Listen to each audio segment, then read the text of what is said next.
Okay, so we're going to go ahead and get started. The Renaissance, with its emphasis on freedom of inquiry, began to influence not just the arts, but the sciences as well. Now, if I were to tell you that the Earth was the center of the universe and that all the planets and even the sun orbited it, you would think I'm crazy. Yet if I proclaimed the same view 500 years earlier, I would not only not be crazy, I would be considered quite rational indeed and thought to be a very good Christian too. Well, at least in Western Europe. Science and religion do not often go together.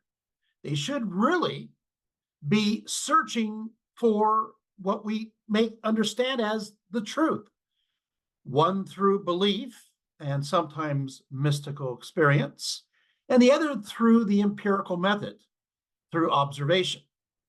Yet these two worlds collided in a very dramatic way in the 16th and 17th century when a series of scientists challenged the status quo, the religious as well as cultural beliefs that the Earth was the center of the universe, proposing that the Earth orbited around the sun instead.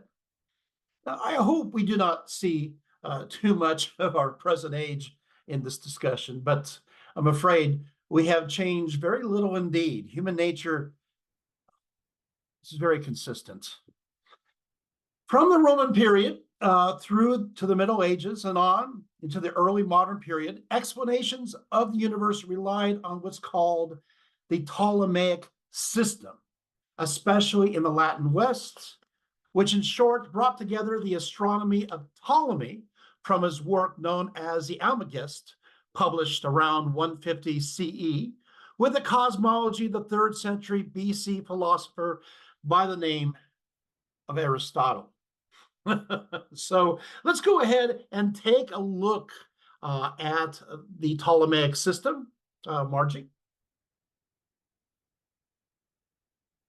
There we go. Yes. So over the years, modifications and even additions were made to the system, but for the most part, the central themes remain the same, especially the idea that the Earth was the center of the universe, a viewpoint believed to buttress the church's claim that God viewed this planet as the center of all things, well, besides that of heaven, of course. This view of the world as the center of the universe evolved even further, with the Earth and its immediate surroundings actually believed as constituting the entire actual universe, a perspective known as geocentrism. According to this cosmological architecture, the Earth resided within a series of concentric spheres, each with one of the sky wanderers. Now, by the way, in Greek, that's known as planeo. That means wanderer, from whence we get the word planet. And these planets are locked and embedded along its sphere. That includes both the sun and moon, too. As for the stars, they were entirely contained within the spheres that enabled them to move around a certain rate. Now, the ancients believed in the 4 basic elements with an extra spiritual fifth: earth, air, fire, water, with ether or spirit stuff in addition. They were ordered according to weight, with the earth first, followed by water, air, fire, and then ether. Because earth was the heaviest, the ancients logically placed this element at the very center of the cosmos. In the outermost regions of these spheres was believed to reside God and his host of angels. This realm was made of the lightest element, that of ether. And of course, in the Greco-Roman period, these would be the various gods, right? Okay. Of course, let's go to the next slide. Of course, it's very small, but the Ptolemaic model was not able to explain in any comprehensive manner certain phenomena that beg further explanation. For instance, ancient and medieval observers were perplexed when they noted that at certain times the planets appeared to move backwards. Ptolemy and his commentators believed these backward motions could be understood through what are known as epicycles. And this is in this image here.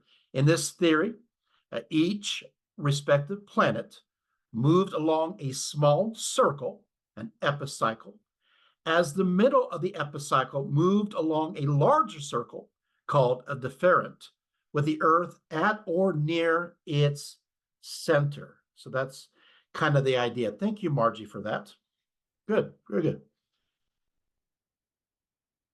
So this monolithic Ptolemaic model began to erode away between the 16th and 17th centuries, with the once matter-of-fact presumptions that the Earth was the center of the universe now coming under scrutiny through more sophisticated deductive strategies. In fact, some were actually saying, can you believe it, that the Earth circled around the sun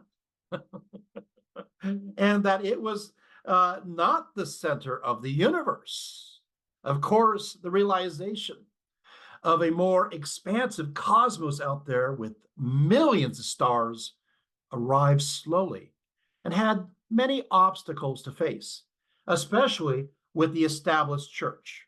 Furthermore, the scientific revolution cannot be pinpointed to a defined short period of time, which constitutes a revolution, how we use the word revolution today, but was a very diverse and spread out movement that was not particularly well organized. And furthermore, some of the advances were based upon premises of earlier scientific inquiries from the Greek and Roman periods that happened to be re-entering into academic discussion, especially following the fall of Constantinople in 1453, but even earlier. This is when many Byzantine scholars brought their ideas to the Latin West. In a sense, I'm going to say something, here we go. When the philosophy of Plato, long forgotten in the Latin West, arrived from the Greek East, the long established Aristotelian philosophy that actually had merged so comfortably with the observations of Ptolemy, were upset. That's really the key ingredient.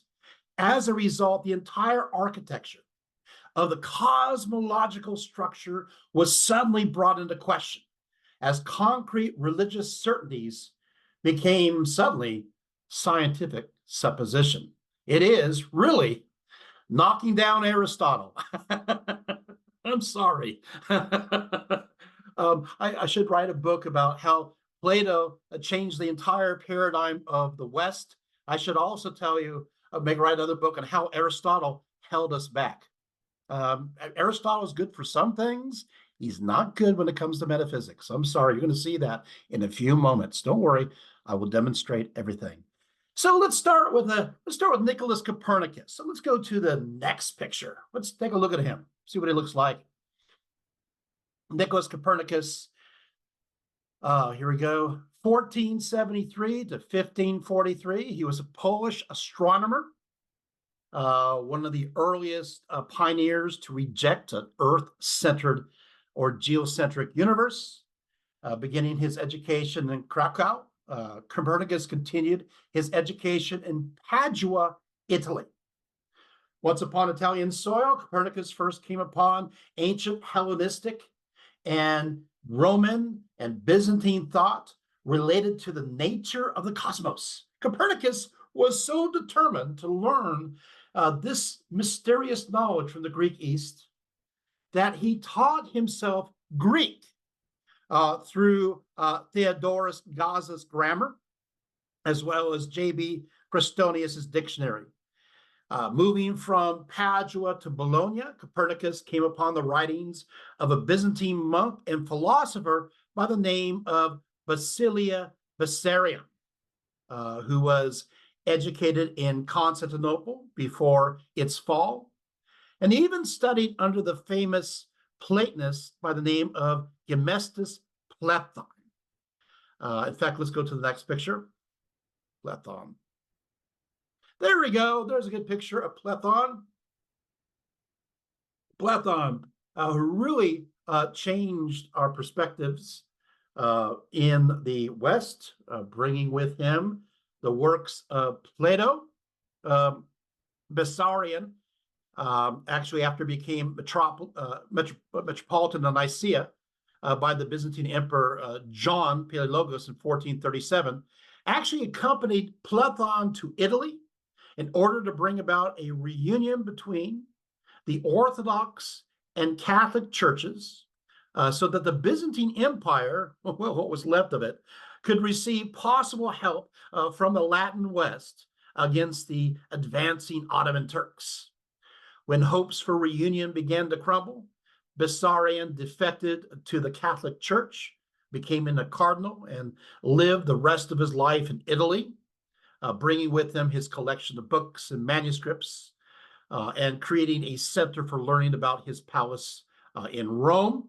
By the way, this is the image of Platon.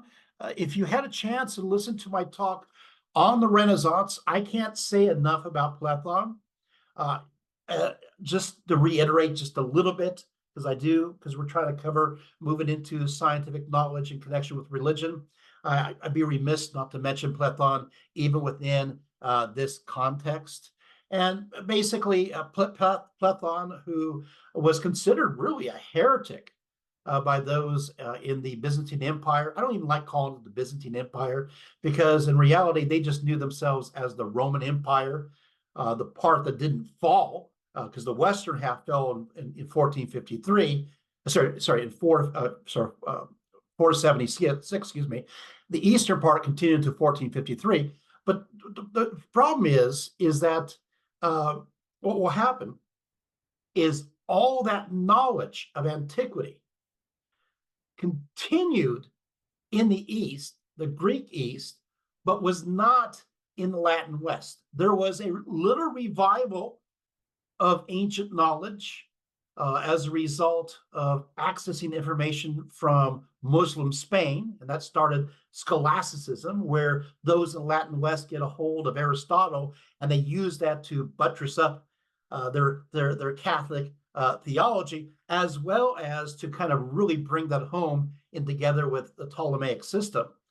But they didn't have much of Plato. Well, what happens is Platon, they actually had 3 copies of works of Plato in Latin, but most of his works were not there. It was Platon that brought Plato to the West and brought it to the Medici family. And the Medicis, of course, went ahead and created this great Platonic Academy, in which all these works of Plato were distributed. And so much of the mindset of the West will be changed as a result of that. And much of that we'll see in a few moments will influence not only scientific thought and inquiry and how we look at things, but will even influence the changeover from a geocentric into a heliocentric universe. So that's just a few things to think about. Anyway, let's go to the next picture. There we go. This is Bessarion, and this is what he looks like. Then let's take a look at the next picture. This would be a good one here. This right here is a little small, but this is Bessarion's house where he collected his books and manuscripts. This became a center for learning. Here he collected great scholars from all around. And of course, both Platon and Bessarion brought the philosophy of Plato back to the Latin West. Unlike Platon, Bessarion sought to figure out ways to somehow systematically bring the philosophies of Plato and Aristotle together, especially within religious contexts.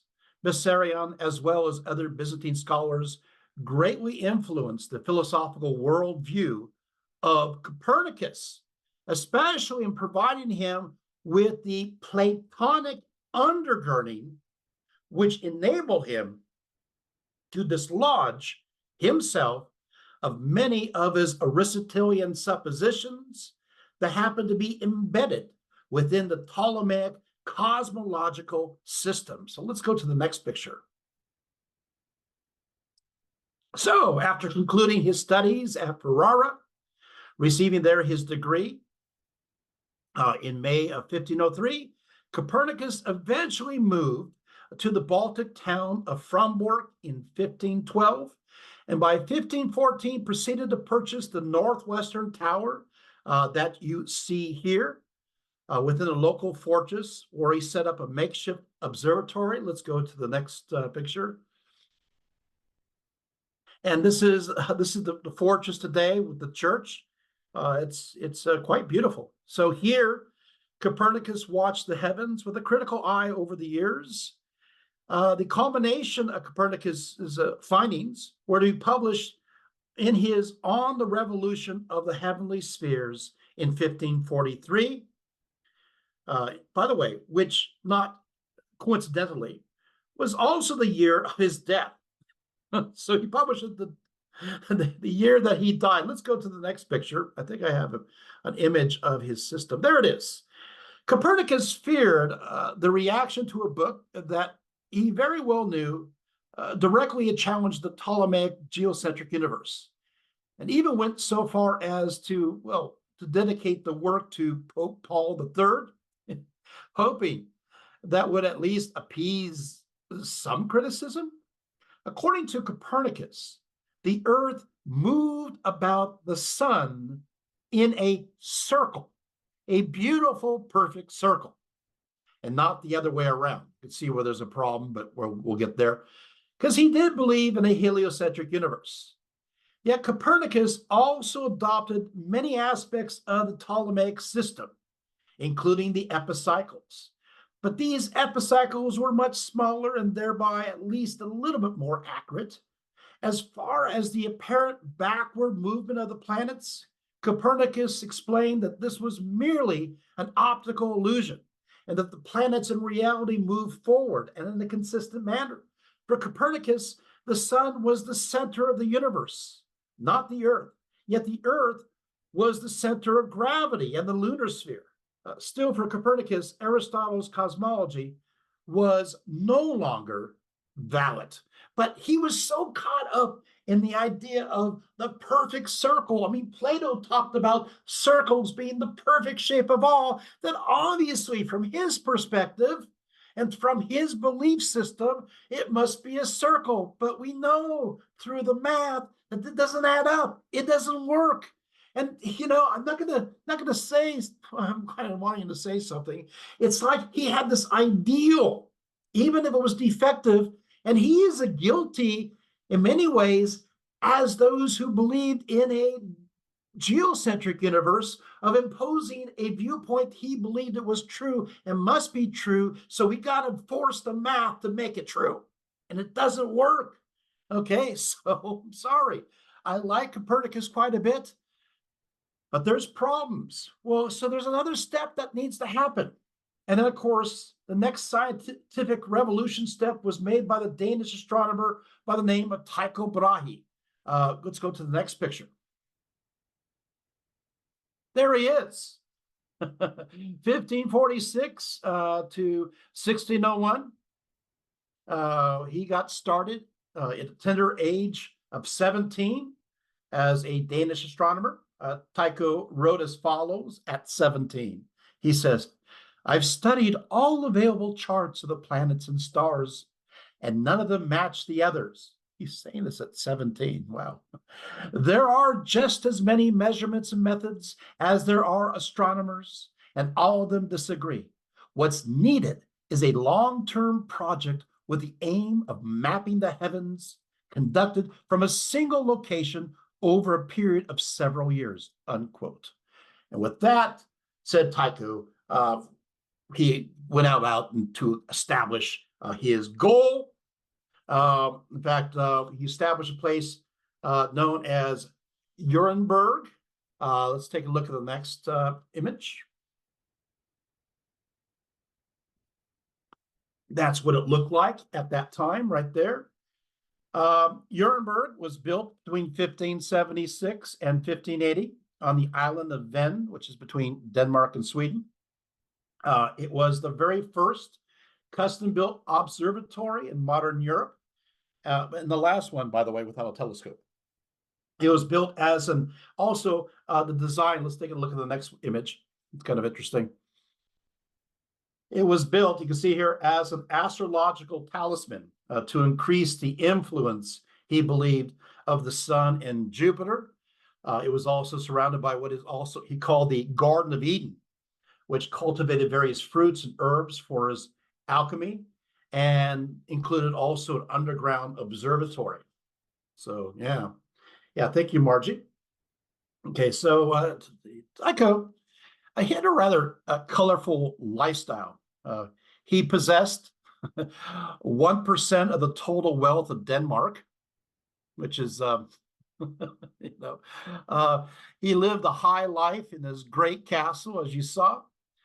He had a clairvoyant dwarf by the name of Jep, who was not only acted as his court jester, but even hid under the table during dinner, presuming that he could read the minds of Tycho's guests. Some of his guests, of course, included the future James I of England, for example. So he was quite notable. Tycho also had the bridge of his nose that was replaced, made out of silver and gold. What happened is he lost his nose in a duel with a fellow Danish nobleman by the name of Manderup Pargiu. According to this, this motivated Tycho to learn about both medicine and alchemy. Seems the man with the silver and gold nose. Anyway, while Tycho was the very last of the astronomers to observe the stars with the naked eye, he still managed to create a disciplined regiment of direct observation, building better instruments and creating a methodology that would be considered a standard for years to come. Tycho, with the assistance of his sister, observed on November 11th, 1572, an appearance of a very bright star. It was located in the Cassiopeia constellation. Now, Aristotle, back to him again, as well, of course, this goes into Ptolemy, but Aristotle had this idea of immutability or absolute changelessness, especially the region beyond the moon.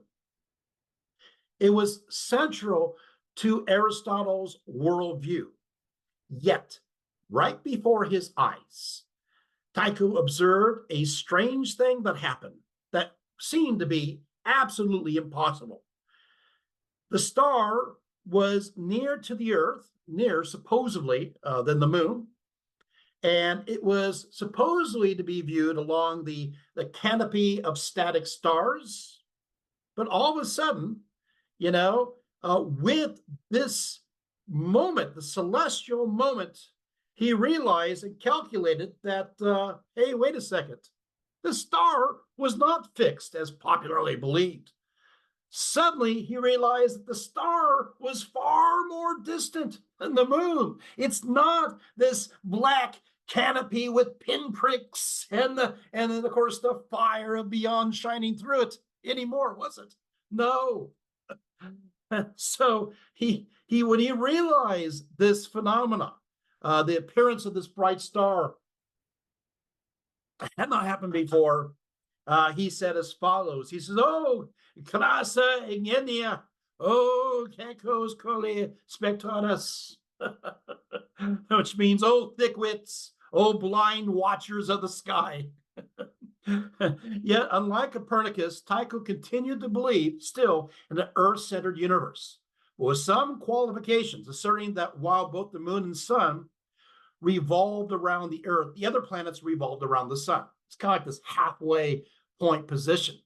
So we get to, here we go, Johannes Kepler. Let's take a look at Kepler here. This is the big moment. I love Kepler. Sorry, you'll see why. There he is. Okay. Kepler, here he is, 1571 to 1630. He inherited his work and adopted the methodology of Tycho, with the added irony that Tycho's methodology, as applied by Kepler, actually confirmed not Tycho's geocentric universe, but actually Copernicus's heliocentric universe. Kepler was born prematurely and was a very sickly child. And while in body he was weak, in mind he was strong, he's brilliant. He had a photographic memory. You would say anything in front of him, any number or combination, any fact, and he would be able not to remember it right at that moment, but way afterwards. He was just like this computer. So much so that he was used to entertain his grandfather's guests at the inn where he grew up. Kepler's mother was a certain Katharina Gildmann, who, besides being the humble innkeeper's daughter, happened to be involved in local herbalism. She was considered a local healer and a very strong interest in astrology as well. Because the realms of astrology and astronomy blended together in the culture of the day, those who were able to observe the stars with accuracy were also consulted to read the fortunes of various commoners. Now, his mother's love of observing the heavens soon passed to her son. In fact, when he was 6 years old, he observed the great comet of 1577, declaring that he, quote, was taken by his mother to a high place to look at it, unquote. When he was 9, he observed his first lunar eclipse. This is 1580, noting that he was called outdoors to see it. Mom was right there to nurture that interest in him, following in his mother's footsteps while Kepler attended the University of Tübingen. He was just as famous for his ability to read horoscopes and make astrological observations as he was a competent mathematician. You're hearing there's an unfortunately. Yeah, let's we'll pull down the picture for a few moments here. Unfortunately, his mother ran into a little trouble when a certain Ursula Reinbold, Ursula, right? It's like a sea witch from, anyway, accused her of giving her a poisonous potion after an argument. And while the lady survived this apparent illness, she reported the incident to the authorities. And so Katharina was tried for witchcraft in 1615. This was initiated by a guy by the name of Lutherus Einborn. He was the Volt, which is like the representative of the feudal lord in the area. And he actually accused of 15 other women of sorcery and witchcraft. And unfortunately, 8 of them were executed under his orders. So he was after Kepler's mom. Of course, Kepler attempted to defend his mother himself. This is important. Securing her escape to Linz in December of 1616, but she insisted on returning home to Leonberg in the summer of 1620. Immediately, she found herself in prison for 14 months. And she was subjected to torture, intending her to confess for her supposed crime. She refused. She was innocent. Her son managed to get her out in October 1620, but she died soon after the next year as a result of this. Obviously, you see what's going to happen here. There's been books written about this too. How the church and religious authorities treated Kepler's own mother left a bitter taste in his mouth, especially since she was so influential in his life. He says, I'm done. That's it. I have nothing to do with them. And all this scholasticism and Aristotelian ideas. He transformed himself into a convinced follower of Plato. See how science can be subjective in many ways? It's not all scientific reasoning. Sometimes there's an emotional aspect that's involved. In this case, it's mom. How could the Inquisition do this to my mom? Kepler believed Copernicus was correct based upon their shared metaphysical and philosophical convictions, that the Greek East retained a better grasp of the reality of the cosmological realm than the Latin West. In other words, their shared religious beliefs, rather than their scientific inquiry, motivated their pursuits. Does that make sense? As opposed to the Western embraced Ptolemaic Aristotelian system where the earth was intended to be the center, the Greek embraced a Platonist perspective of emanations moving from the monad. Let's take a look at the next image so you can see it for yourself, how it works.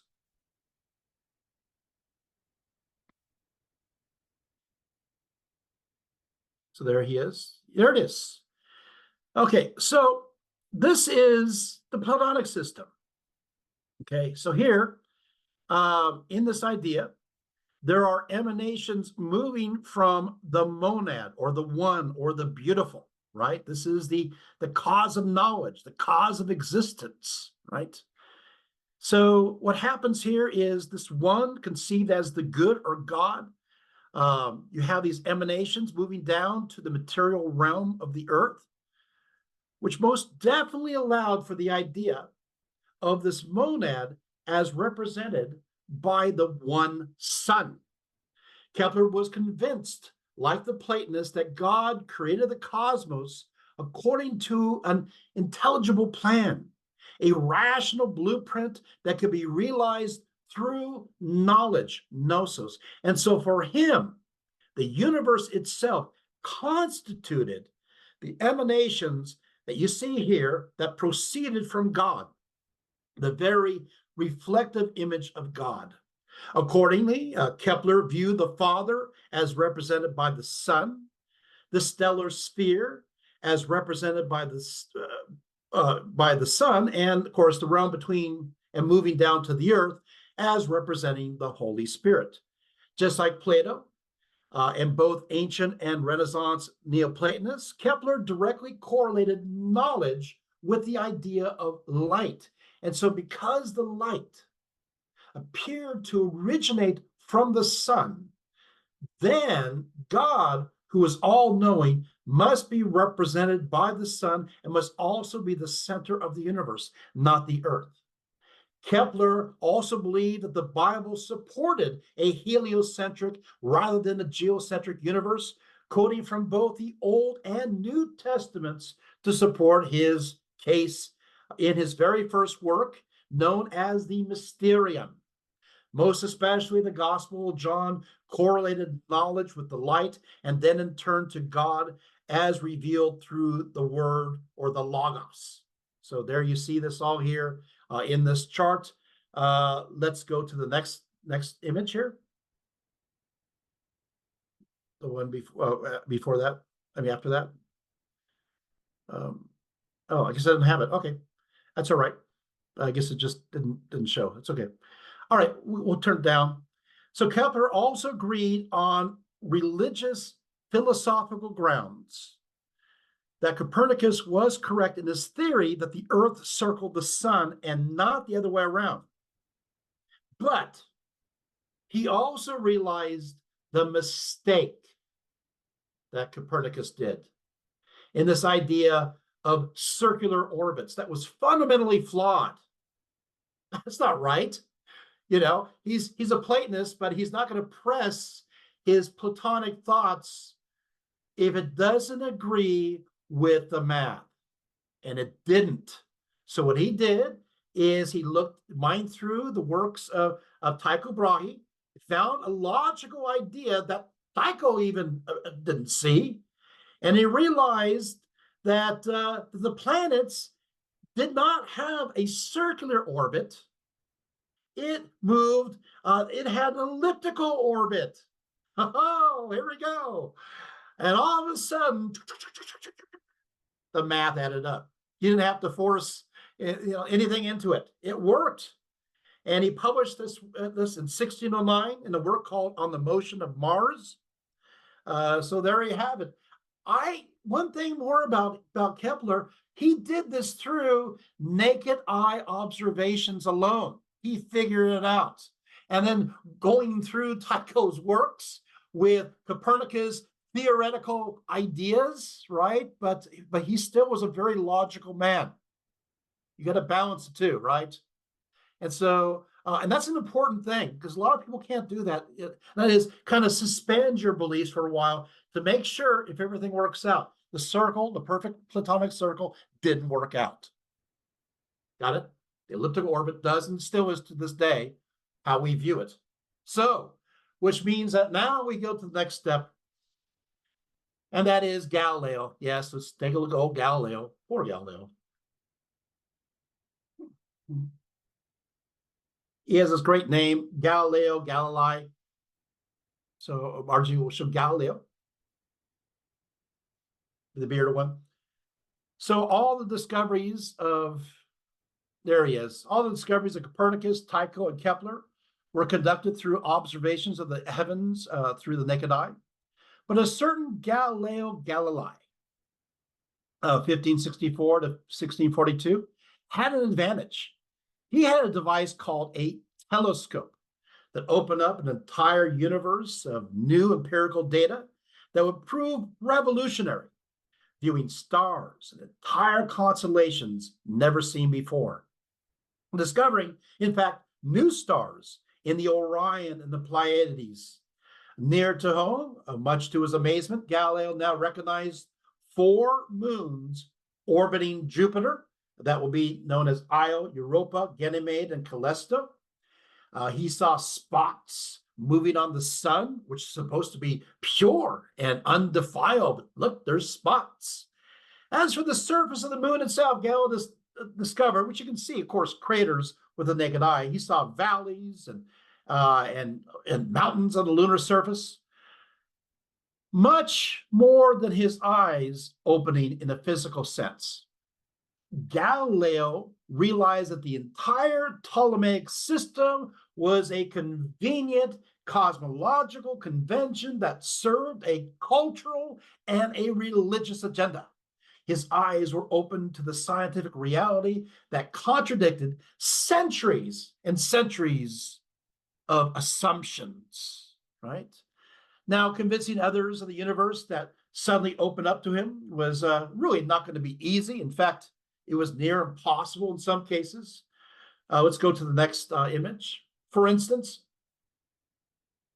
Galileo wished to reveal this new universe to his colleagues at the University of Padua, but that didn't go over so well since they were so upset by Galileo's description of what he saw through that telescope that they actually refused to look through it, lest his descriptions prove true and force them to rethink all of what they've been taught through the more approved channels, especially that of the heavens as described by the church, where the earth and not the sun was the center. It was, in a sense, peering through the devil's eye. And you will be, through looking through this lens, deceived by Satan himself. Oh, can't do that.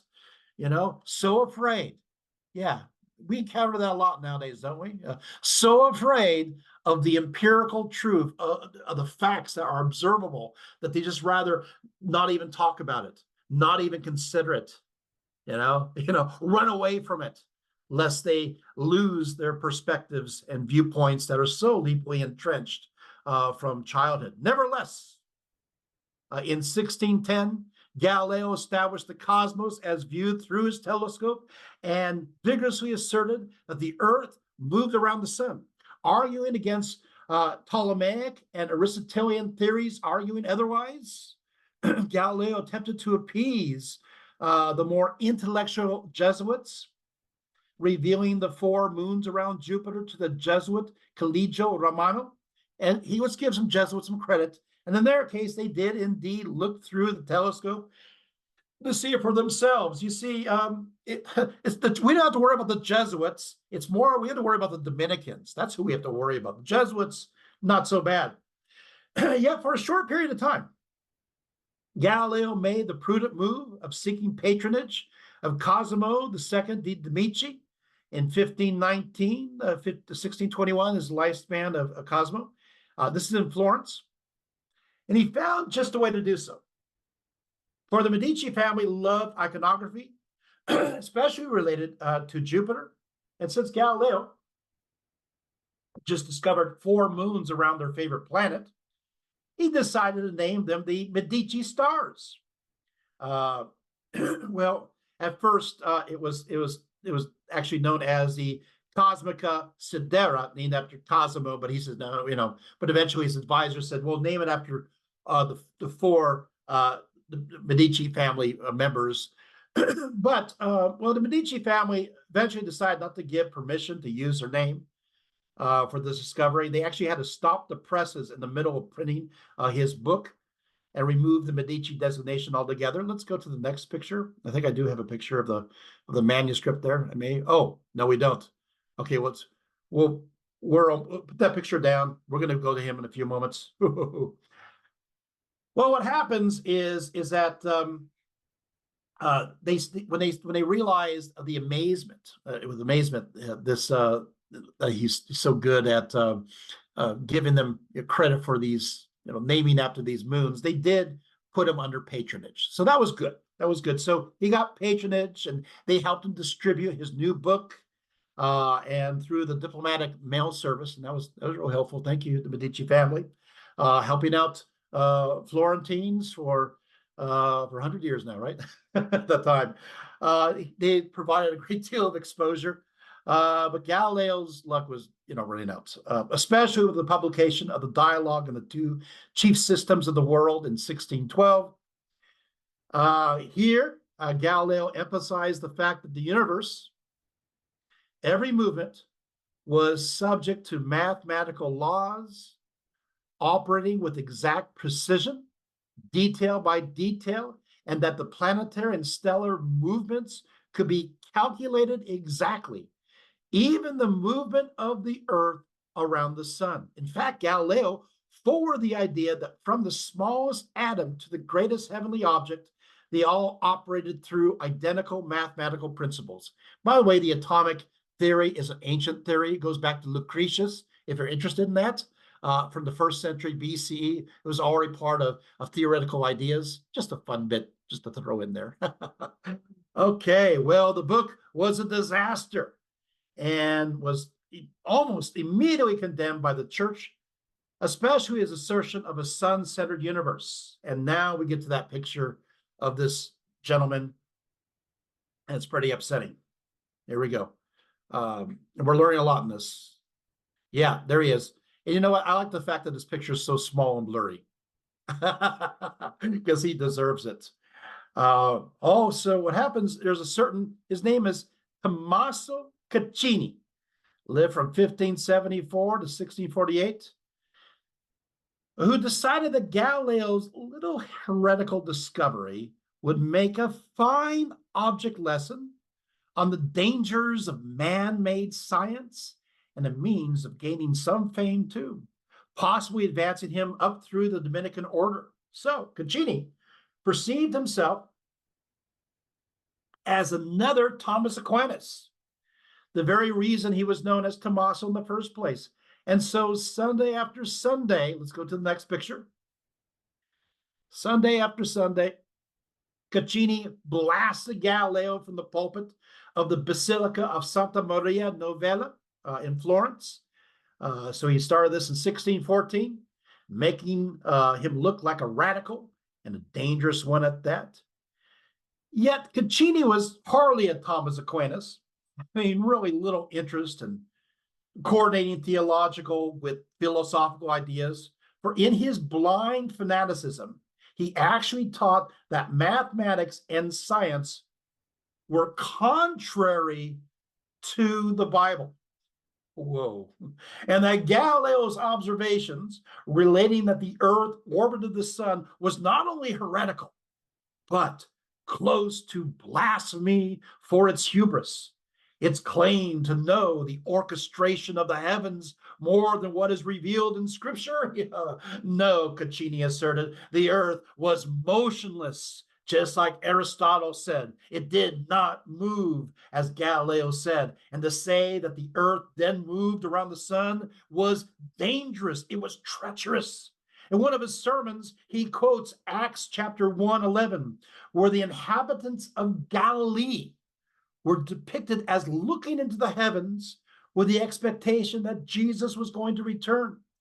And where an angel comes to them declaring, "Ye men of Galilee, why stand you gazing up in heaven?"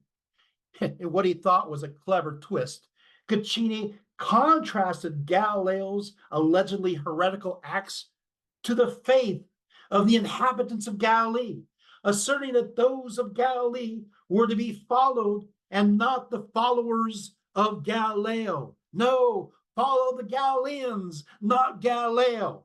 It's a very poor wordplay in Latin and Italian, but there you have it. As for Galileo's reaction to this whole charade, he declared that Caccini was a man, quote, of very great ignorance, no less a mind full of venom and devoid of charity, unquote. Oh, but there's another misfortune befell Galileo to help seal his fate. For the man so responsible for smoothing out his relations with the church, for his past publications, he read these words out loud to the Pope and explained them. His name is Ciampoli. Well, what happened is that he was dismissed, and then the Spanish admonished Pope Urban for his moral laxity and lack of zeal pursuing a 30-year war. They say, you got to do something. So what happened is, what's the convenient thing to do? Go along with Tommaso, of course. It wasn't long, next to the next image. Yeah, next one here. It wasn't long until Galileo was brought to trial by the church for his heretical teachings. Naturally, Caccini was present, adding a certain flourish to his accusations, going as far as saying that the followers of Galileo were not only beginning to question the miraculous power of the saints, but were even proceeding as far as questioning the very nature of God, even his existence. Everyone was impressed with Caccini and his profoundly religious arguments. And so he, by the way, he eventually got the promotion he so coveted as a result. Yeah, he became the prior of the monastery San Marco. It worked. Oh, man. The church rewarded Caccini for his vital services of ridding Italy of these heretics. So we can put the picture down. The trial did not go well, as you can imagine.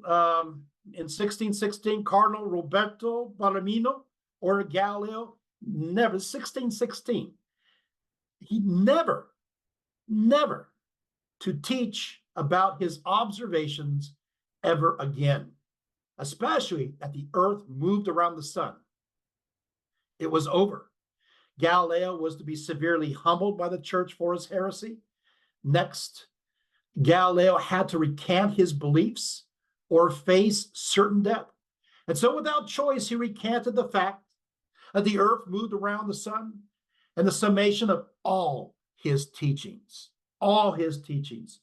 He had to declare himself in front of everybody a fraud. Yet under his breath, according to one story, right after the recantation, he was said to have whispered, "Y pura se mueve." The earth still moves.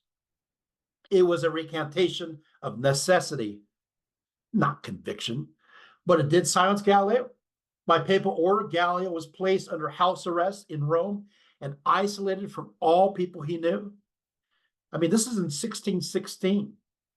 Eventually, in 1634, from 1616 to 1634, he's isolated, can't do anything. Eventually, in 1634, he moved to a country house at Arcetro, near Florence, and at that point, he could receive visitors, yet he's useless now. Why? He can't make any observations into the night skies. Why? Because he was going blind. Yeah. Yeah. By 1638, Galileo was completely blind. Finally, in 1642, Galileo, suffering from a fever and heart troubles, died. What a sad end. What a sad end. In this case, of course, the religious hierarchy won the day. Perception was more important than the looking for the truth. You can't change these paradigms. They must always stand still. Aristotle, Ptolemy, the pillars of this religious fanaticism and this anti-science movement. Moving conceptually from the geocentric universe of Ptolemy, as understood via an Aristotelian framework, long entrenched in the minds of those in the Latin West, to the heliocentric universe buttressed by Platonism of the Greek East, proved difficult because of the religious dogmatism of the Catholic Church at that time. Even common perception, so based upon a faith as opposed to an evidential worldview, worked against these scientists attempting to discover the true nature of the universe. The scientific revolution was more of a process than anything during the 16th and 17th centuries, working slowly from Copernicus, who received the sun-centered universe from ancient and Byzantine scholars, especially influenced by Platonism, to Tycho Brahe, who created the mathematical methodology through disciplined observation, as well as understanding the universe is infinitely beyond the scope of mere concentric sphere, to Kepler, who combined Copernicus's beliefs in a heliocentric universe with Tycho's methodology and realizing the orbits were actually elliptical to circulars, and finally to Galileo, who was able to empirically confirm the views of Copernicus, Tycho, and Kepler through means of the telescope, discovering new stars and even the 4 moons around Jupiter. It is a gradual, slow process. As we can see, the biggest adversary to advancement in science was, and will often continues to be, religion. Societies become accustomed to certain belief systems throughout the ages, and when they are challenged, rather than become flexible or attempt to perceive their beliefs in a different manner, the general response is insecurity, leading to aggression and a desperate need to retain the normative views as to assert the stability, hoping to preserve certain power structures, by the way, as well, whether religiously or politically based. Humanity, like it or not, I'm going to say this is very conservative in nature, set upon protecting themselves at all costs. And the gut instinct says to act first, think later in so many responses. We go into this fight, flight, and freeze kind of responses. Thinking out everything out rationally upon the first encounter with something new and unknown, by the way, is unusual and goes against the core of humanity's survival instincts. Yet belief, especially religious belief, often has this ability to do so and to fully indoctrinate a person or a group with a pre-established worldview that is so consuming on all levels that any given individual, a group, or society within this belief system, even when faced with scientific evidence appearing to be so overwhelming and so carefully scrutinized, will instantly reject it if it looks like it could proceed against their predetermined religious views, or the proposed view idea automatically receiving absolutely no consideration whatsoever. It was what we saw in many of these cases with Galileo. The grid work here is either fits the religiously pre-established worldview and so be esteemed as correct, or it doesn't fit and so be incorrect, without much latitude for shades of gray, especially for those who are overtly fundamentalist in their standpoint. For us today, the idea that the Earth is stationary and all the planets, including the sun, orbit around it will be as ridiculous as saying the world is flat. But we must recollect that the majority of the people in Western Europe believe that, even though the intellectuals did not. and that this belief was intimately part of the cosmological order that was upheld by the church at that time. But unfortunately, nobody today believes the earth is flat.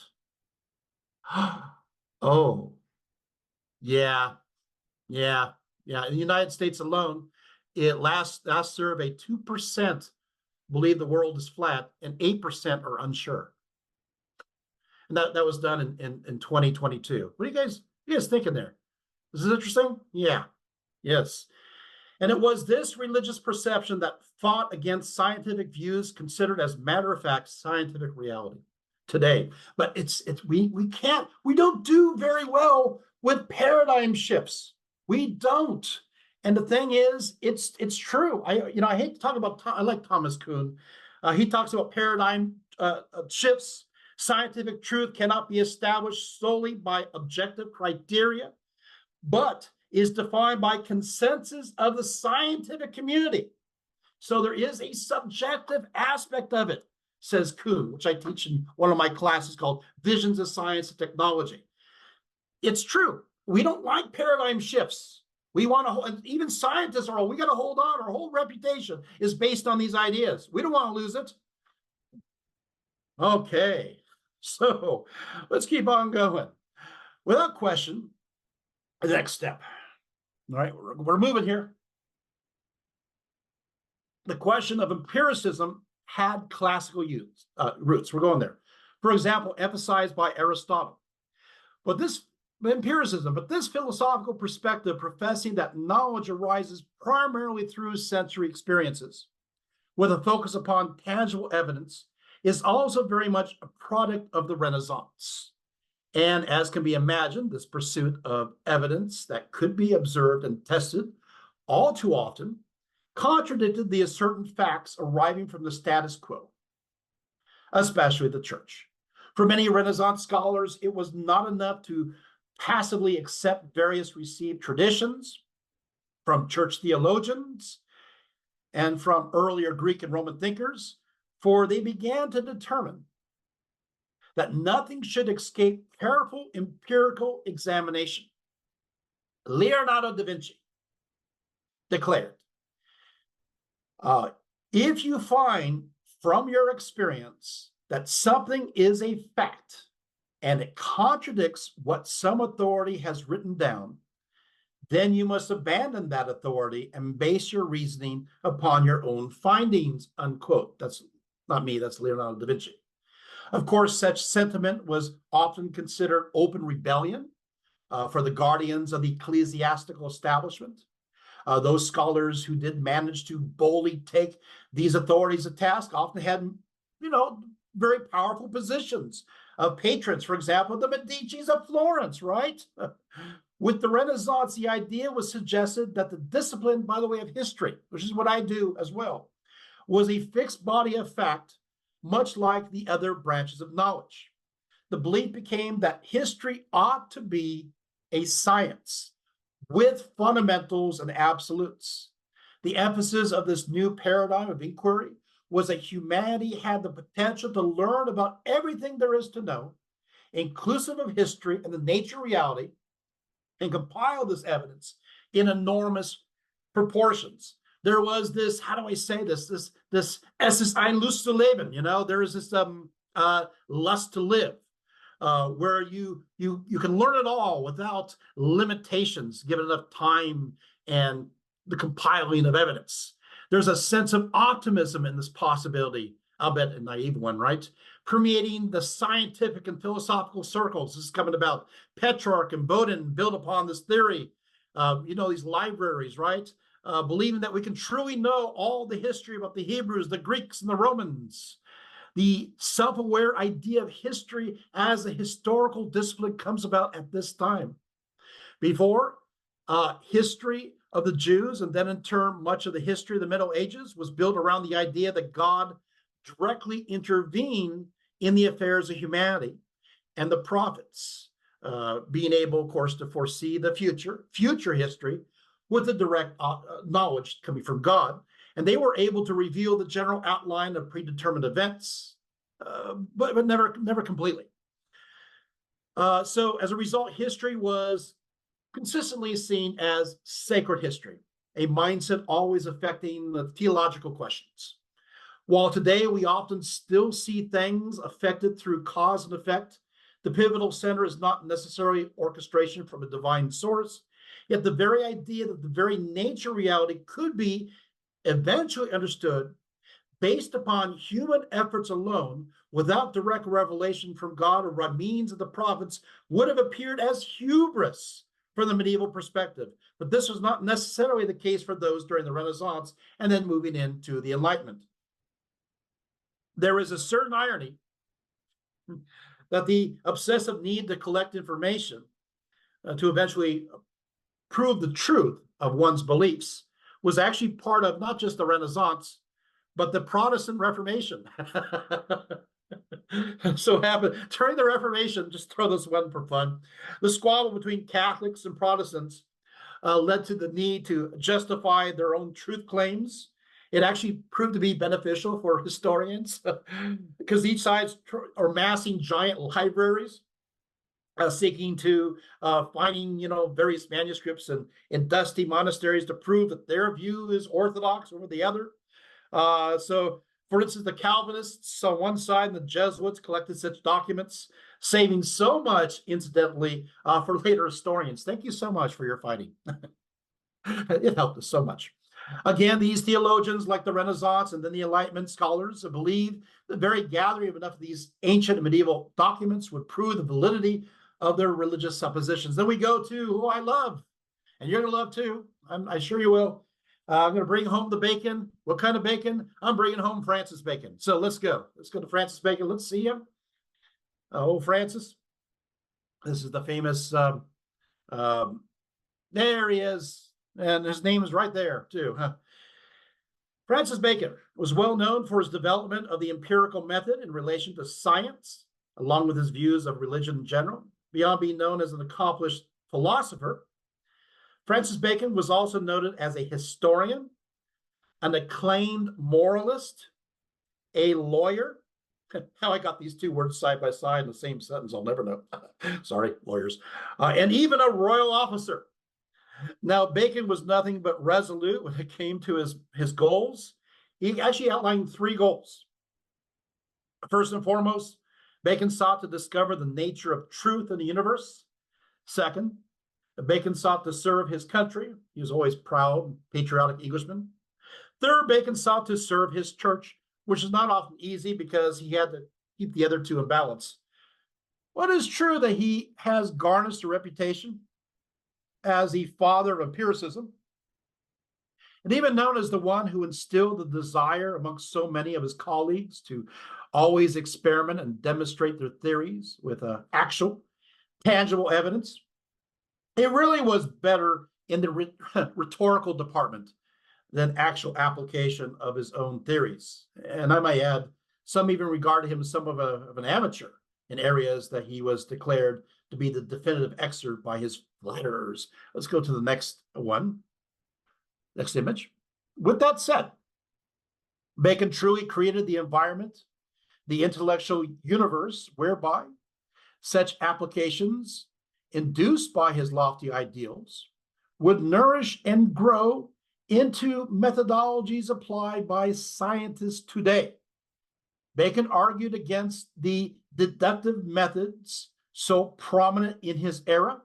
You can see there's the chart under here. You have deductive reasoning. Deductive reasoning is a process of reasoning that starts from the general statements to reach a logical conclusion. It involves moving from a general to a specific, a top-down approach. The conclusion has to be true if the premises are true. And finally, comparably more difficult to use as we need facts that are definitely true. So he argued against this deductive methodology and to pursue instead inductive reasoning, moving from proven fact to axiom and then on to law. So we see here, inductive reasoning is the process of reasoning that moves from specific observations to broader generalizations. It involves moving from specifics to general, a bottom up approach, the truth of premises does not necessarily guarantee the truth of the conclusions. We typically use inductive reasoning in our daily lives since it's fast and easy to use. He encouraged this methodology.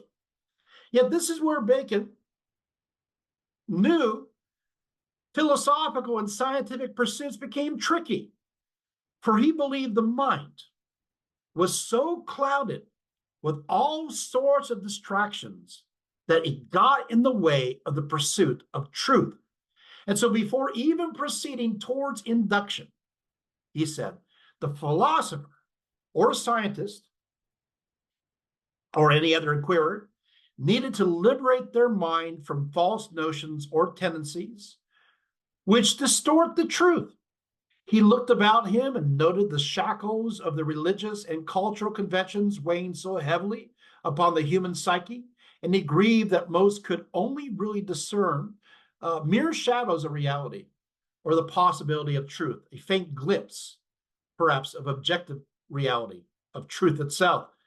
And so he came up with something.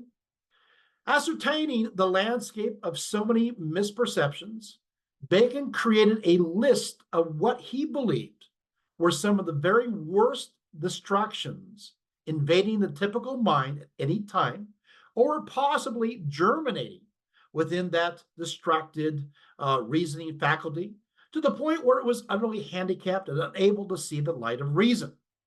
Ironically enough, while Bacon wished to free the mind of cultural conventions through his list of distractions, thereby labeling them, one could maneuver around their enticing shells, he provides them with a name stock full of religious implications. He calls these distractions idols. Go to the next image. Of course, Bacon did not mean for them to have religious connotations, intending to draw the word from the Greek eidolon, meaning image or phantom, as employed by Epicurean physics. For Bacon, there existed four distractions that form barriers to discerning the truth. First, there was the idols of the tribe, idola tribus, which are common to the race. Second are idols of the cave, idola specus, which are peculiar to the individual. Third are idols of the marketplace, idola fori, coming from the misuse of language. And fourth, idols of the theater, idola theatri, resulting from the abuse of authority. Let's go through some of these. So, according to Bacon, idols of the tribe, these are things that, remember, these idols are what distract us. We have to get through these idols in order for us to even begin the empirical method of understanding any given phenomenon. According to Bacon, idols of the tribe are natural, innate weaknesses common to all of humanity. Now, we have weaknesses that need to be recognized in order to be controlled, if not eliminated, when one is investigating any philosophical or scientific inquiry. Bacon believes that we are so often deceived by what we think and what we see and what we hear and what we touch that our physical bodies are not as precise as what we believe them to be. And so we are often tricked. We're fooled by our very sense organs.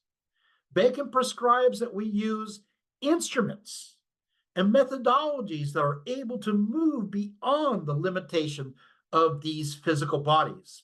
In fact, as a natural survival skill, humans often create more order than what actually exists in order to compartmentalize the information in such a way to make it understandable, to make it digestible, creating relations with what we already know to make sense out of what we don't know. But this inclination often moves the body towards more conventional methodologies, more conservative suppositions, and ultimately back to the very traditions which Bacon is working so hard to convince people not to follow in order to come up with the better, more advanced solutions.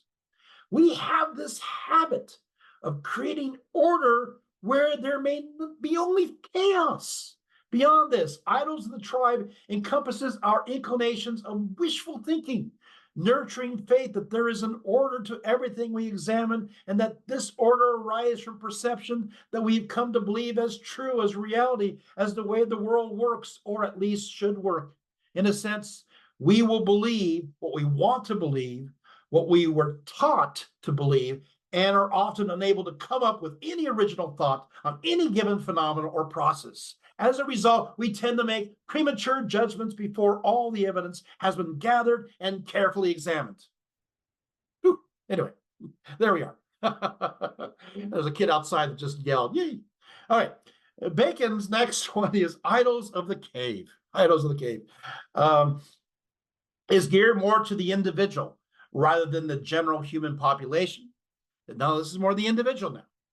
Distractions that are created not through natural inclinations that are the idols of the tribe, but these are idols that are learned as a result of cultural conditioning, creating our personal prejudices and distortions and learned beliefs arriving from how we were raised, in particular, our families, from our experiences while growing up, especially the earlier years when we are just beginning to comprehend the world through our young and very impressionable minds.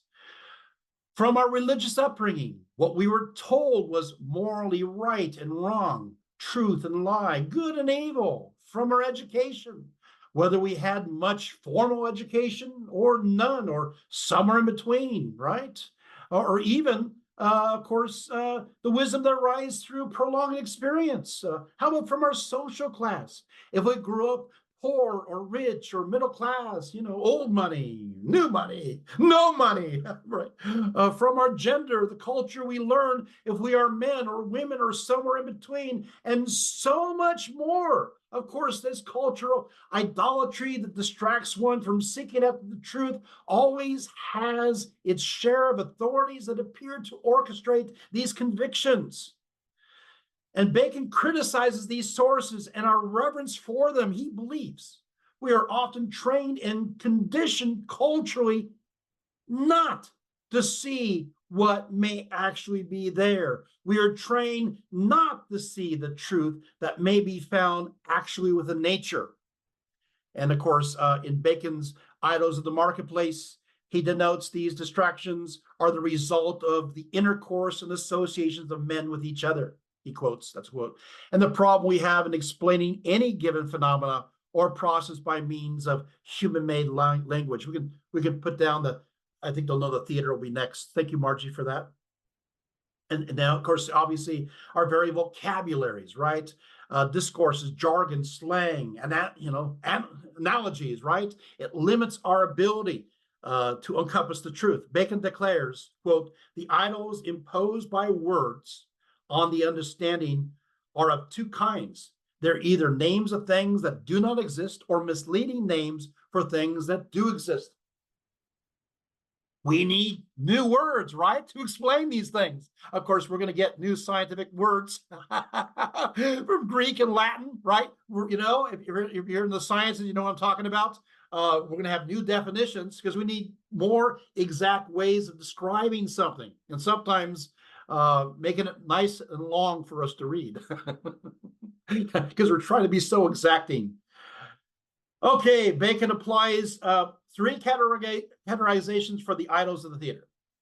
So basically, under for the fourth one, idols of the theater, this has to do with authorities. He's dealing with the authorities at that time. First of all, he deals with empirical philosophy. Even though he's all for empirical philosophy, this authority he still says that it's not the end all for all engagements of natural phenomena and processes. In particular, Bacon did not care too much for those who claimed these all-encompassing systems based upon one tiny little discovery. The second category under idols of the theater was what he calls sophistical philosophy, which basically it's scholasticism, which we're back to Aristotle. Let's kick Aristotle some more, shall we? Yeah, it's Aristotelian ideas. Yeah. Well, you know what? Aristotle deserves that kick Remember, Aristotle believed that when you're born in a certain placement in the universe, that's where you begin. That's where you need to stay. So if you're born as a certain class, that's where you're supposed to be. If you're born a slave, you should stay a slave. Thomas Aquinas would use that. Those ideas would be used to support slavery. You know that, right? Yeah. So I can bash him a few times. I like his logic though. Ethos, pathos, logos. That's pretty cool. And categorization and zoology. That's all really good stuff. But just stay out of metaphysics. That's all, please. Okay. Yeah, and of course, some of his other ideas, like we just talked about this, right? Okay, so here we go. So he goes and he says that where our arguments are created without established proof-based, and it's all these theoretical and philosophical suppositions, and that for the most part, these ideas are abstract and pragmatic. They have nothing to do with the real world. These ideas of scholasticism were in 11 to the 1500s. The third category of the idols of theater are those are superstitious philosophy, where Bacon hits hard by rejecting any theory that intentionally mixes philosophy with theology or any other type of religious thought. They need to stay separate, he believes. He says, for Bacon, you cannot start investigating how the world began from the book of Genesis and then read any scientific evidence through that lens, but instead start afresh without distractions to examine the evidence from nature itself. And if the evidence then demonstrates aspects that are relevant to Genesis, then that's okay. Just not the other way around. In a sense, Bacon is trying to get the scholastic community to free themselves from a religious agenda to demonstrate their beliefs, feeling this will only bias their materials. So according to Bacon, after freeing oneself from these idols, the mind becomes free to induct without distraction. And so uncovering the form, the manner in which actual natural phenomena occur. And once arriving at this realization, can move from there to actual causes. One assertion bothered Bacon more than any other, and that was, of course, the smug pronouncement by many of his contemporaries that most, if not all, truth had already been discovered. And the rest of learning involved simply by filling in all the blanks. That's it. Oh, that bothered him tremendously. Bacon thought this idea was rubbish. Perhaps one of his most idealistic endeavors, he said about working on a work known as the New Atlantis of 1623. Let's go to the next picture. I believe it'll be something of the New Atlantis. There we go. Yeah, there it is, New Atlantis.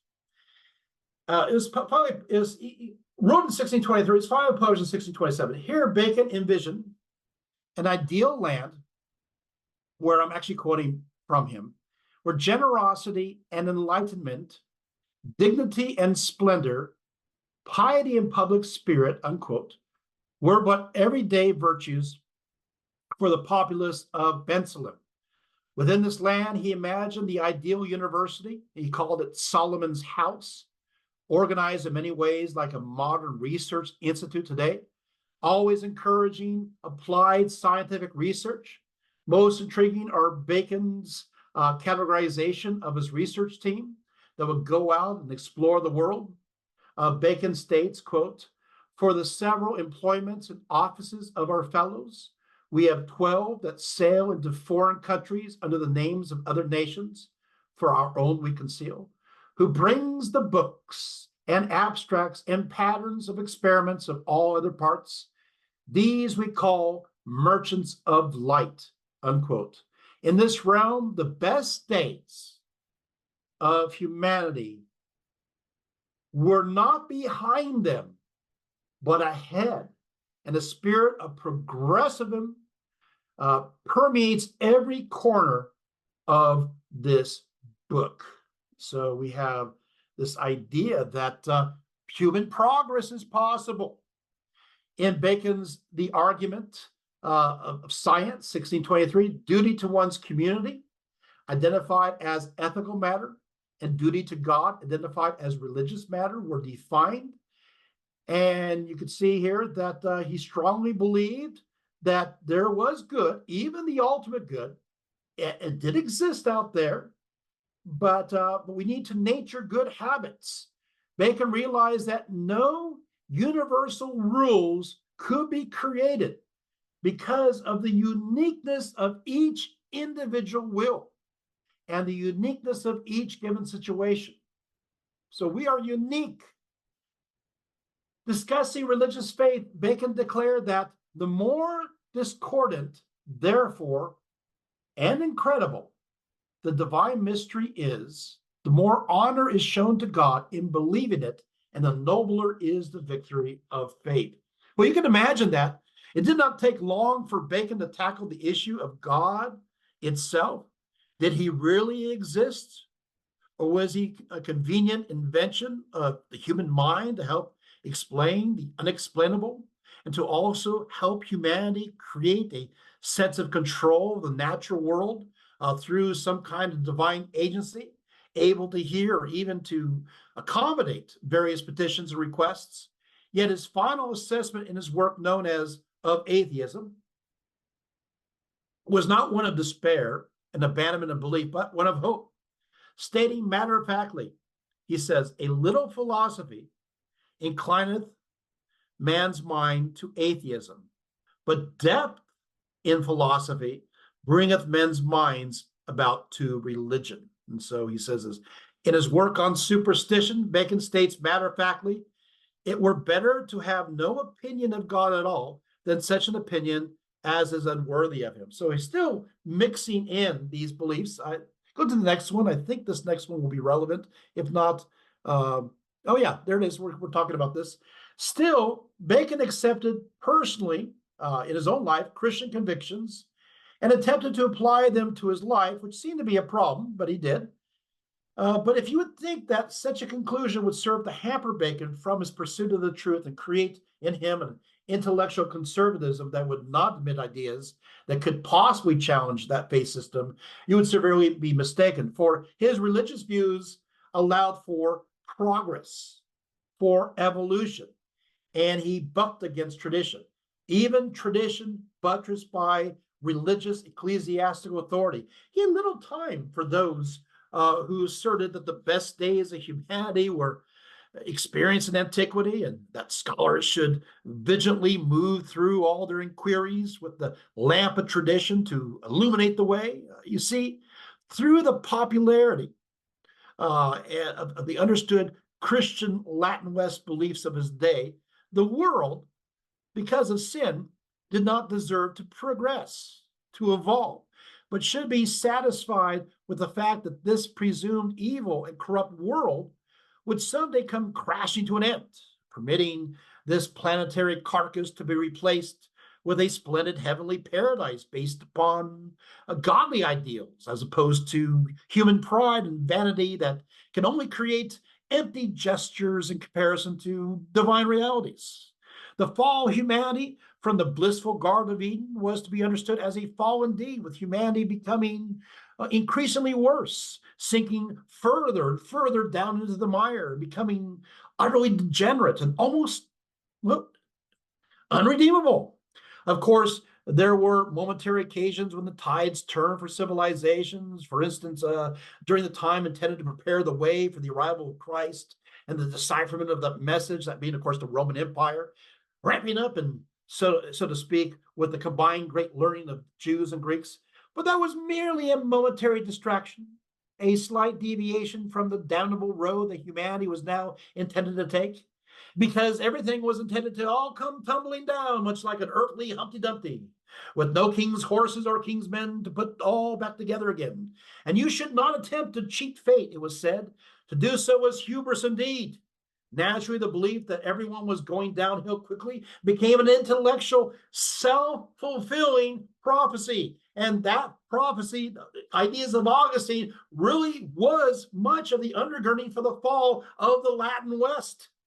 For Bacon, all this stilted traditionalism needed to be revealed for what it was, a false security blanket to obscure the fact that the very best theologians and so-called scientists at that time knew very little about the universe and filled the ever-expansive gaps with bits and pieces of out-of-context speculations from antiquity that were hardly tested here and there, tattered and worn, theological cliches for good measure so as to make church establishment, well, happy. We can take down this image.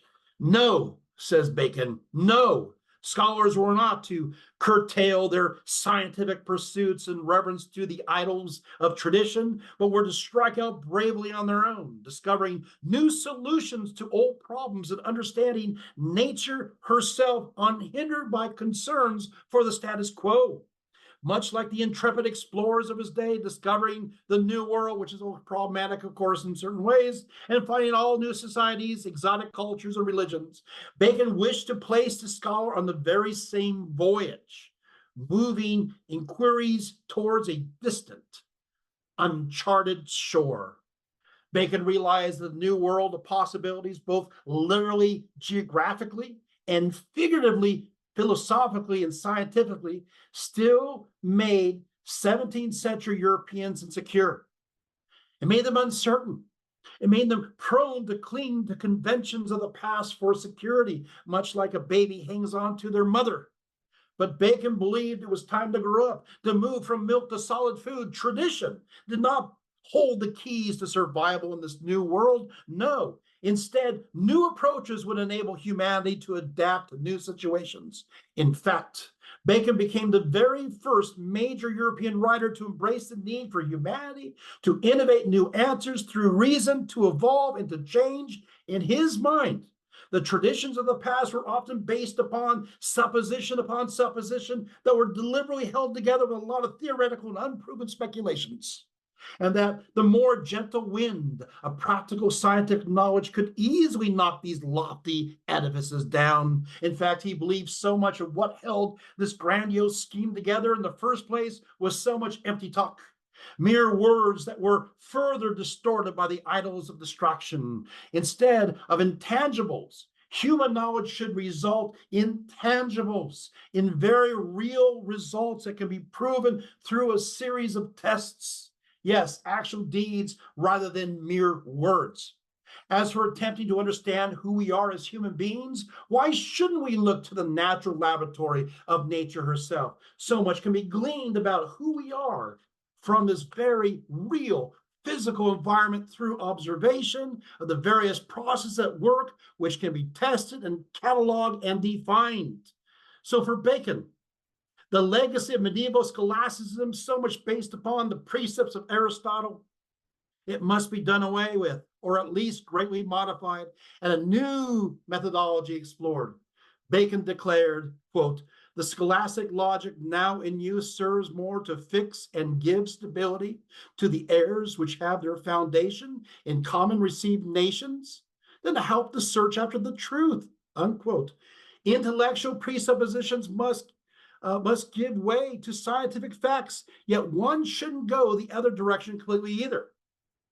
There where one decides to only use the senses to understand the world, there still needs to be some mental construction to get to the point of demonstrating certain facts. This leads to the famous passage where Bacon divides all philosophers into men of experiment and men of dogmas. He asserts, this is a great one, the men of experiment are like the ant. They only collect and use. The reasoners resemble spiders who make cobwebs out of their own substance. But the bee takes a middle course. It gathers its materials from the flowers of the garden and of the field, but transforms and digests it by the power of its own. Not unlike this is the true business of philosophy. For Bacon, empirical evidence should reside at the heart of natural philosophy, and through his theory of induction, he believed humanity will be capable of realizing a new type of gnosis, knowledge able to ready us for the new challenges ahead to match the discoveries made by the European explorers. And the goal for this better understood empirical knowledge to be found, well, of course, obviously freedom. We need to have the freedom of inquiry. There's no utopia that's possible without the freedom to be able to share and to contemplate the possibility of these ideas. We need freedom. complete freedom. Well, that's him. What do you think of? So that's Bacon. Did I bring home the Bacon pretty well? All right. So where do we go from here? So, okay. So basically, well, throughout the 17th century, scientists who did believe the theories of Copernicus, Kepler, and Galileo wondered exactly how the planets and other heavenly bodies managed to orbit around the sun in orderly fashion. What kept them locked in predictable way, according to Aristotle and Ptolemy, the spheres and the cosmos in general were arranged according to their weight, with the Earth being the heaviest of all, and so the center of the universe according to the geocentric beliefs. It would be Sir Isaac Newton, 1642 to 727, that finally came up with a credible response to this inquiry. Let's go to this picture. Let's look at old Isaac here. Hey, Isaac, you're coming up there. Let's see. I may have one more Bacon there. Let's see. Let's go to the next one. Hey, there's Bacon. There's Isaac. Sorry. In 1687, he published his philosophical natural principles of mathematics, which would lead to the scientific paradigm shift, but also directly affect all other disciplines, inclusive of theology, astronomy, physics, and philosophy. First of all, next image.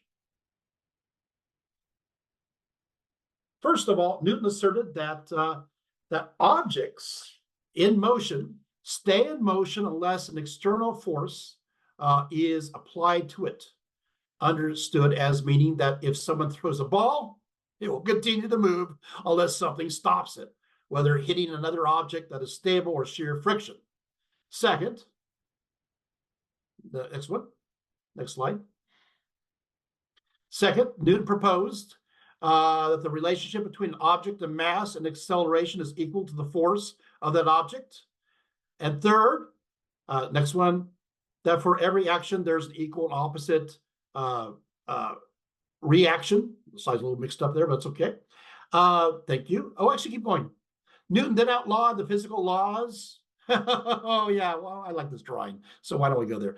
Outline the physical laws of how objects move and interact with other forces and objects, resulting in the law of gravity, which became the fundamental premise for the articulation of what is called classical mechanics. We are talking about the beginning of the modern world, aren't we?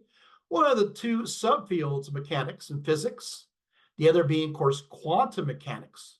Of course, classical mechanics is what made the mechanization of the following industrial revolution possible. Certainly a paradigm shift by every possible consensus there. Let's go to the next image here. Okay, so you can see the law of gravity, classical mechanics. Every particle attracts every other particle in the universe with force directly proportional to the product of the masses and inversely proportional to the square of the distance between them. Let's go to the next one. You see where this leads into a ripple in mathematics. Oh, I do want to talk about this guy, even though it's a little off, but why not? I just look at this guy. Gottfried Wilhelm Leibniz, 1646 to 1716. I just want to mention him. He's a genius. Influence, of course, obviously very much part of classical mechanics. He was expert in philosophy, theology, ethics, politics, history, music. He was biology, medicine.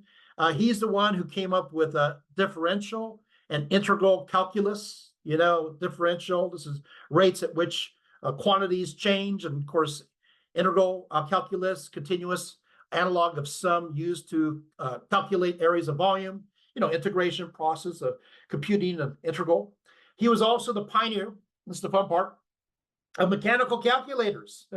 He was describing a pinwheel calculator as early as 1685. He invented the Leibniz wheel, used in arithmetic, obviously used for mass-produced calculators. And it had a cylinder with a set of teeth of incremental lengths coupled with a counting wheel. So anyway, so Newton is, and of course Leibniz are starting this massive change in the paradigm within classical mechanics, and that's important for us. But we have to go somewhere else. So I'm not sure if the next one applies. Let's go to the next one. If not, we'll just take it down. Next image. Oh yeah, this is more going into details of how mechanics and how all these things just boom, during this time, thanks to Newton Leibniz. Let's go to the next one. That's great. I love that chart. Okay, so we'll take that one down. But we'll go there later. Thank you so much, Margie. All right, so I apologize. I just wanted to make sure I mentioned him. I don't know. I feel it was wrong if I didn't.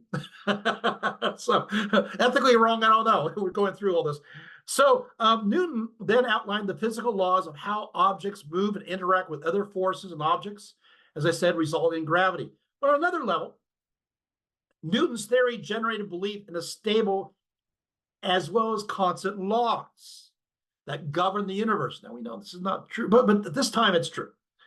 Establishing that the cosmos beyond the Earth was just as predictable, measured, and balanced. As a result, Newton's theories were applied to metaphysics, used to demonstrate the reality of what is understood as natural law, and in a sense, a rational universe. By deduction, what was true for one part of the universe was thereby true on another. In regards to the movement of the planets and other heavenly objects, Newton discerned that they move in an orderly fashion via what he described as mutual attraction through gravity. Newton realized that the force of gravity towards the whole planet did arise from and was compounded of the forces of the gravity toward all its parts, and towards every one part was the inverse proportion of the square of the distance from that part. While Newton was a very religious man, many within religious circles did resist his theories.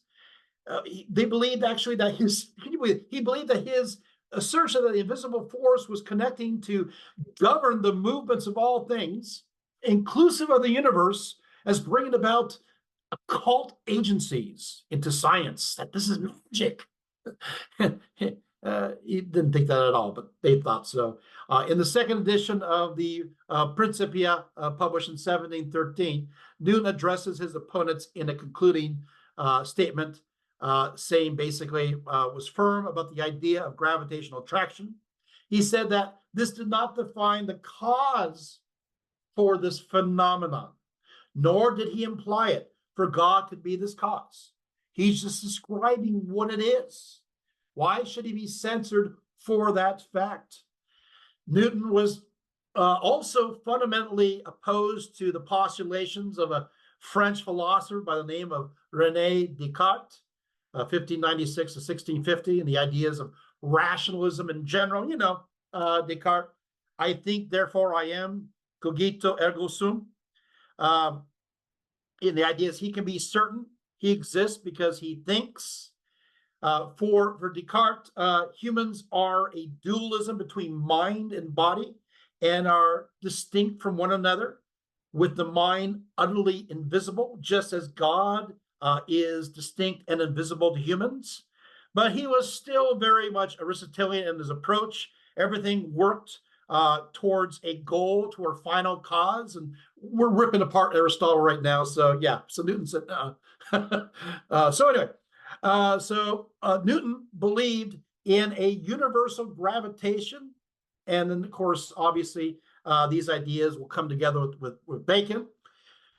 But the Newtonian intellectual revival, with its metaphysical view of a natural law governing all truth, began to dominate much of the scientific and philosophical underpinning of all critical inquiries in Western Europe, with a perspective affecting the intellectual paradigm for the next 2 centuries. This worldview next combined with the epistemology of John Locke.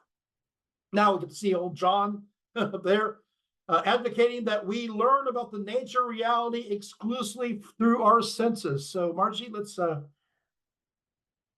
see old John, Mr. Locke himself. Thank you. There we are. According to his essay, thank you so much, Margie, essay concerning human understanding, Locke proposed that we learn about the nature of reality exclusively through our senses. Locke argued against anything that influenced each individual before their own birth, thereby disagreeing with Augustine that humanity was born with original sin, along with Descartes' views that each individual was born with certain innate logical propositions. In fact, Locke turned against all medieval philosophy in general, asserting that we were not born with any innate ideas at all.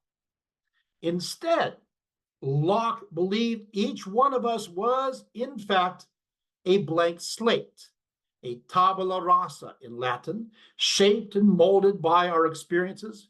In fact, all our ideas either derive from our sensations or our reflections. In this reception of knowledge upon our tablet, we either understand it in a simple manner through passive receptions from daily experience, or in a complex way as products of sustained mental exercise. Yes, I'm quoting him. Therefore, what we know as not the external world in itself, but the results of the interaction of their minds with the outside world. So there we have that. Because humanity is not born with innate ideas, we are changeable, not tied to any form of inborn determinism, only susceptible to our surrounding physical and social environment. Theoretically, then, if one modified the individual's physical and social environment, they could change them too, right? You could change. Now, go to the next one. John Locke. Oh boy, that one's really small. Well, maybe we'll just take that one down. It's too small, comparing Hobbes. And now, John wrote his two treatises of government during the reign of Charles II. There's another very important idea.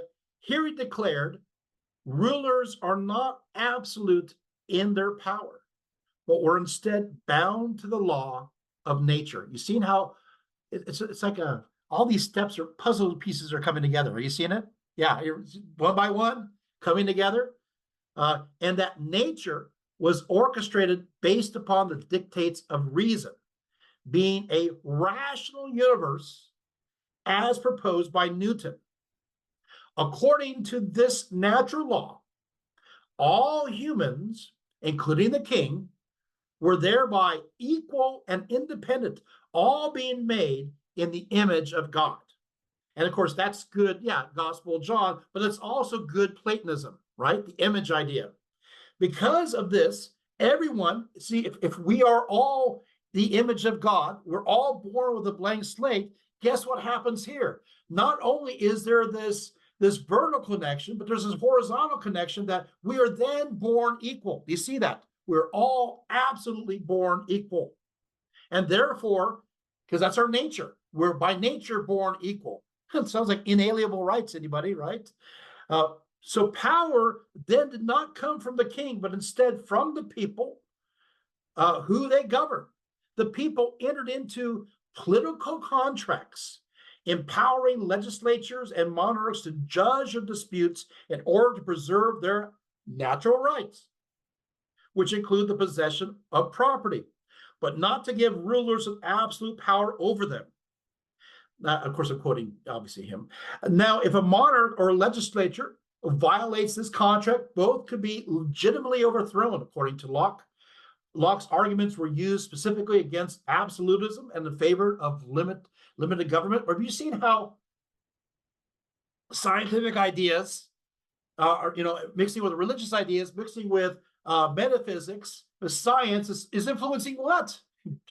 Yeah, politics. It all kind of flows together, one into the other, because guess where we're going? As you can imagine, this assertion found its way in the American Declaration of Independence in 1776. And of course, obviously concerning arguments of liberty and the social contract, later influenced people like Alexander Hamilton, right? James Madison, Thomas Jefferson, the founding fathers. In fact, several passages of the second treatise are reproduced verbatim in the Declaration of Independence, most notably the reference to a long train of abuses. Such was Locke's influence that Thomas Jefferson wrote as follows, quote, Bacon, I'm quoting Jefferson, Bacon, Locke, and Newton, I consider them as the three greatest men that have ever lived, without any exception, and as having laid the foundation of those superstructures which have been raised in the physical and moral sciences.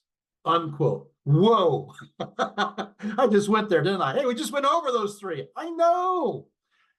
Views at that time, Locke entered into discussions of religion in his letters concerning toleration. Locke believed that each person was empowered to protect the civil order and property, but that such abilities were thwarted when the government decided to legislate on matters concerning religion and crossed the line, especially when they mandated a conformity to a single church. Toleration of other religious beliefs was part of government policy. There has to be a separation between church and state. Locke defined three arguments as central to his discussion of tolerance. Number one, earthly judges, the state of a particular, and human beings generally cannot dependently evaluate the truth claim of competing religious standpoints.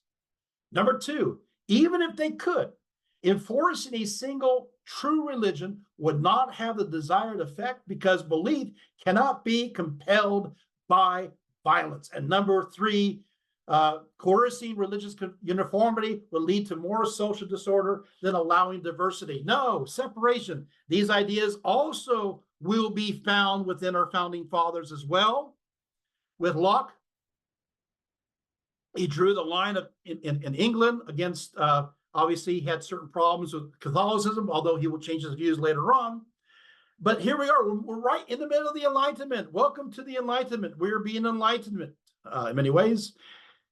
So with Locke's philosophy defining the Enlightenment, we now have a rational universe, people by those who are able to understand it exclusively through the rational faculties of their own minds. In fact, the entire basis of the Enlightenment was that there was a reasonable universe out there, one with absolutes, and one where it was believed that with enough time, effort, patience, the serious inquirer could possibly comprehend.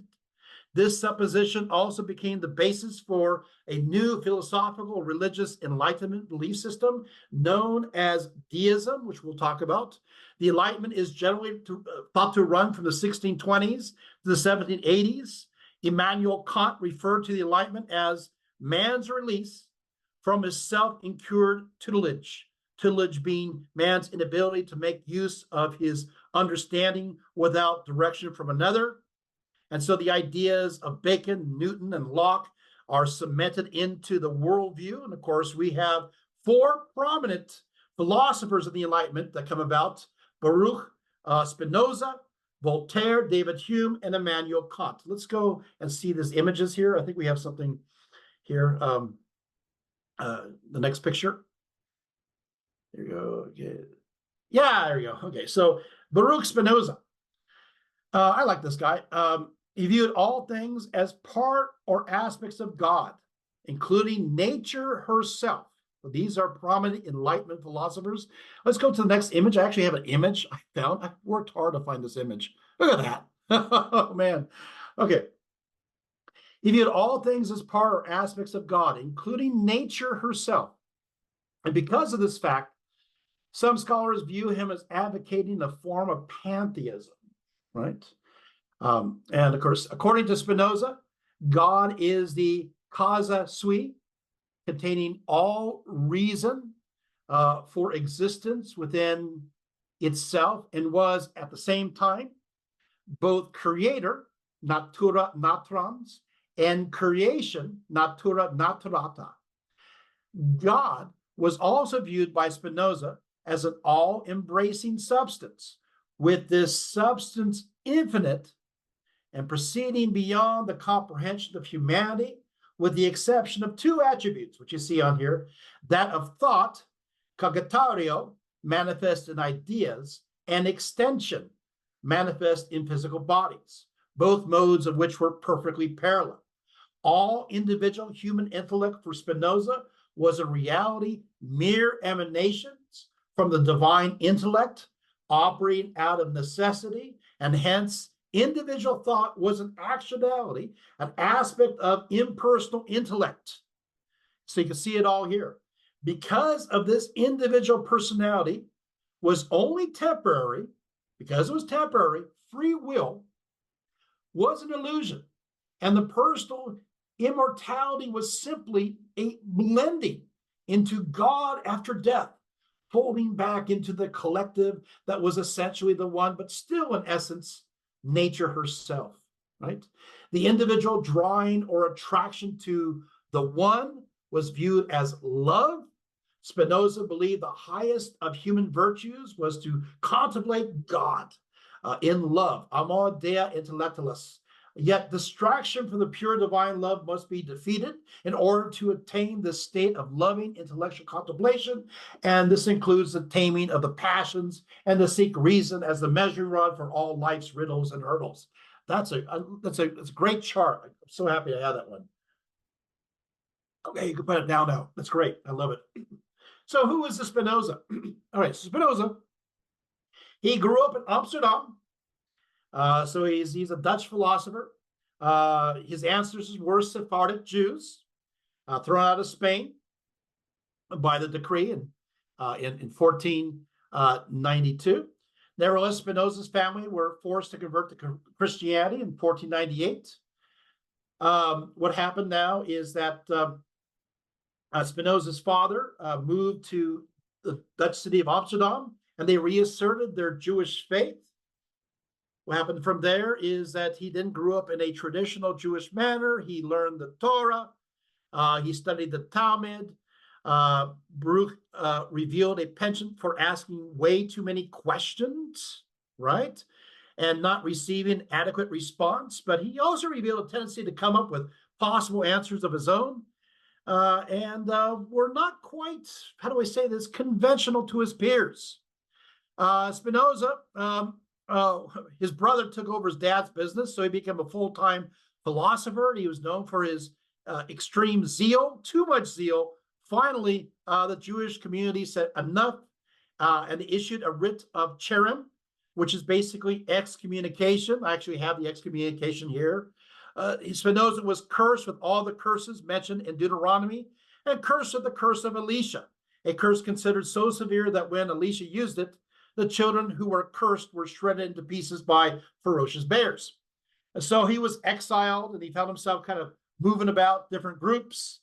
Spinoza joined these non-traditional Christians wanting to go back to the first Christianity. He joined them for a while. He studied all these different philosophies. He did indeed, of course, study Platonism.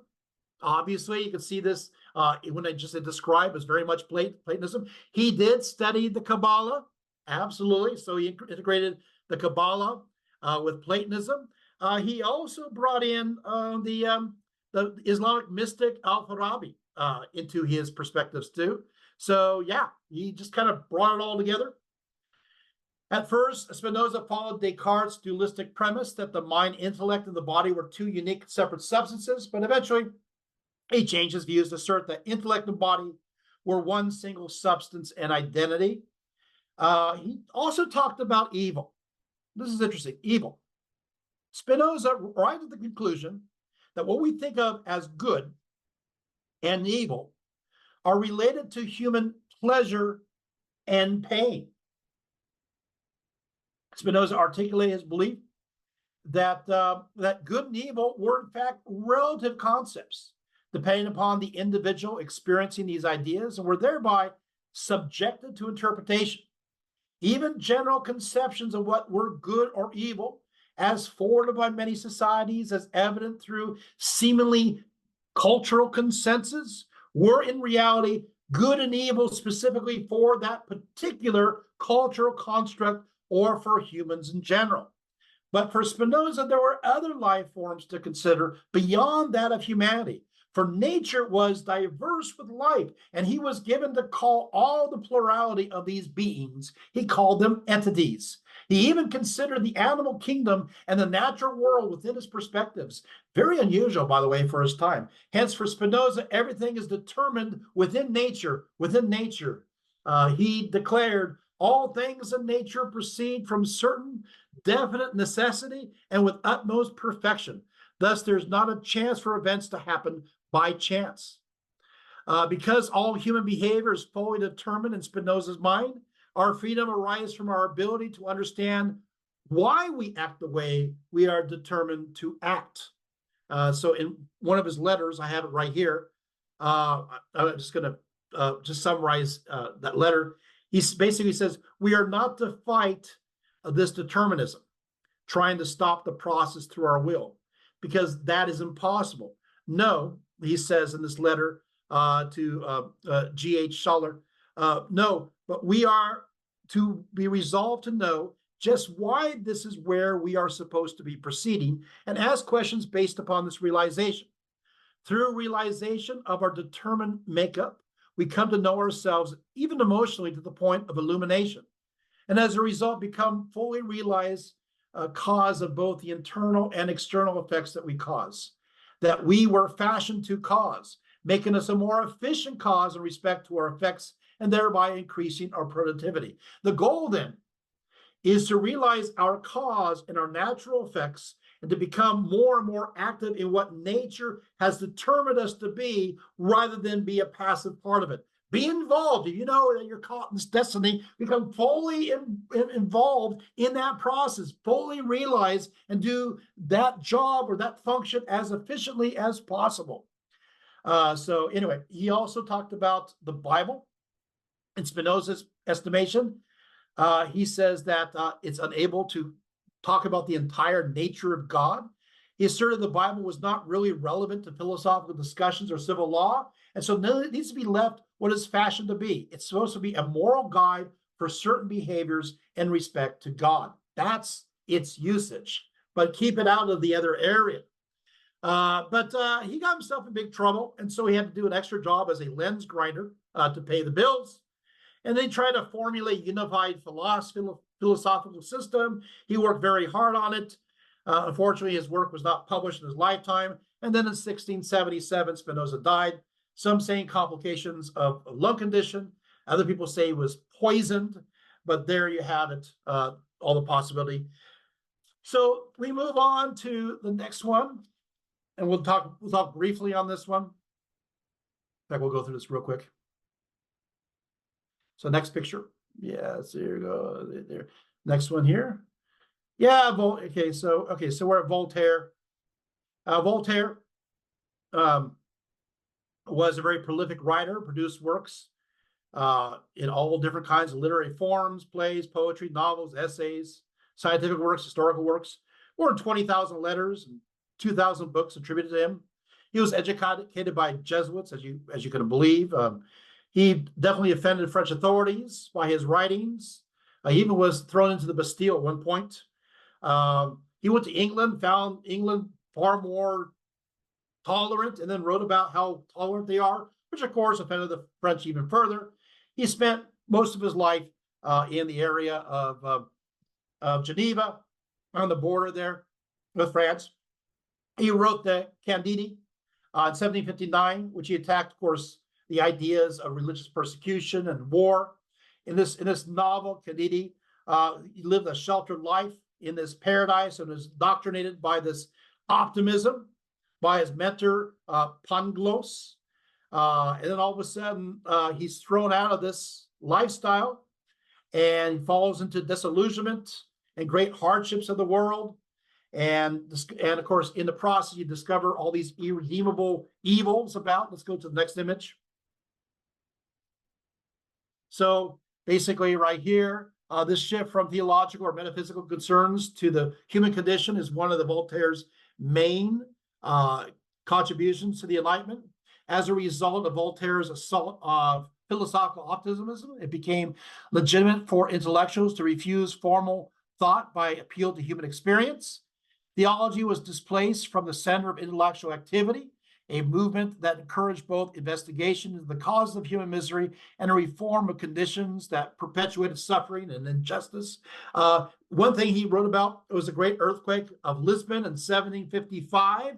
Happened on November 1st, by the way, which is a holy day. Everybody was in church that day. I mean, everybody was in church. And the earthquake was about a 7.7 magnitude. It basically killed everybody while attending church on that day. The whole city was devastated. We're talking around 12,000 people died in this horrendous tragedy. And yet the only section that survived of the city that wasn't flattened was the red light district. So people start going, wait, God was good. How come that survived and everything else was destroyed? And so this terrible tragedy rocked the world and, of course, fueled Voltaire and his thoughts about the human condition and mistrust. By the way, this is another talk, but a guy by the name of Horace Walpole, inspired by this tragedy, started writing. He wrote what's called The Castle of Otranto in 1765, which is the beginning of the horror genre, the first horror novel that leads later on to the horror genre of the 19th century, and then, of course, horror movies of the 20th century. Yeah, so Voltaire is all about toleration and so forth. So we move on to the next guy. Let's go to the next image. There's David Hume. There we have it. So let's go to the next slide. David Hume. He talked about is-ought problem. Obviously, the is-ought problem in meta-ethics is articulation here that, however, basically the idea is that there seems to be a significant difference between descriptive statements about what is and prescriptive or normative statements about what ought to be. And it is not obvious how one can get from making descriptive statements to prescriptive. This is-ought problem is also known as a Hume law or the Hume guillotine of thought. And so basically, David Hume came to the belief that true religion is founded upon reason and reason alone, which enables the rational investigator to perceive an intellectual designer behind the orchestrations of nature. Yet this designer cannot be fully known. It was not readily distinguishable as an entity. So he's perceived as an atheist. Let's go to the next image. So skepticism, obviously. So induction is not always right. So basically, Bacon's scientific method does not always lead to truth. From what is, we cannot infer what will be. No absolute truth. Any belief is as justified as any other. Science is nothing but a set of beliefs shared by the scientific community. So we got Hume there. Thus, in order to appease these uncertain forces, various unusual rituals and observances are introduced into the suppliant's life. In this context, the individual finds comfort in priests and other religious figures believed to possess the power to protect them. So basically, so we're going here. Discernment arises from the ability of the person endowed with reason to construct clear arguments concerning the nature of the universe. With these speculations, the enlightened can deduce the presence of a divine central cause. However, the natural theism of philosophers is not easily accessible to a vulgar crowd. Let's go to the next image. Okay, so we're on to the next one. So Immanuel Kant. Immanuel Kant asserted that the sole source of morality and the world as it really is unknowable. Now, Kant, he grew up in Königsberg, old capital of Prussia, and Kant loved routine. The locals used to joke that his neighbors virtually set their watches to his daily habits and walks. But he was a pietist. He was very ritualistic. At 16, he enrolled in the University of Königsberg. He moved into philosophy. And so what happened is that he started going into transcendental idealistic philosophy, which held to the precept that both time and space were not physically real, in fact, but were actually the direct manifestation of our own internal sense of intuition. Even more importantly, Kant revolutionized philosophical conceptions about the nature of time itself, determining that time is not a thing in itself determined from experience, objects, motion, and change, but rather a framework of human mind that preconditions possible experience. And so, Kant theorized that there was more to the brain that meets the eye. Kant believed that there was some type of ordering principle that did reside in the mind. There are these ideas there, but what happens is that he doesn't come up with an answer to it. So what happens is that he goes, at the age of 46, he enters into a silent era for 11 years until he comes up with an answer. People are writing to him saying, hey, could you do something? He said, no. Finally, he came to an answer, an epiphany. So Kant claimed that while natural theology was at best illusionary, the reality of ideas could be proven through the voice of conscience in humanity, which provides evidence of truths inaccessible through knowledge. He declared, I had to remove knowledge to make room for faith. Let's go to the next image. And so, of course, that's a great, so it goes into the sciences. Yeah, let's go to the next one. Okay, so we talked about Kant, and what will happen is a new belief system arises, and that, of course, is known as deism. So, what is deism? Okay, so deism is as follows. So you can see this chart here. Deism is the belief in the existence of a supreme being, specifically of a creator who does not intervene in the universe. It believes that God does not intervene in human affairs. It does not accept miracles or supernatural revelations. This is to be distinct from theism. Theism is the belief in the existence of a God or God, specifically of a creator who intervenes in the universe. And also, theism believes that God intervenes in human affairs and accepts miracles or supernatural ideas. So there is much of what we talked about. Kant will talk about these ideas that will be essential to deism later on. The philosophies, of course. So therefore, the God who created nature must be rational, since the universe is rational. And the religion through which God was to be worshipped should be rational. Moreover, Lockean philosophy, which limited human knowledge to empirical experience, cast doubt on whether divine revelation was possible. These considerations also buttress the idea of deism. John Toland indicates the general tenor of this perspective. Toland and other writers wish to consider religion as a natural one or a rational one rather than a supernatural or mystical phenomena. Deism holds that God, as I said, does not intervene in nature. He just kind of winds things up and sits back. This sounds pretty Aristotelian to me. Voltaire liked this idea.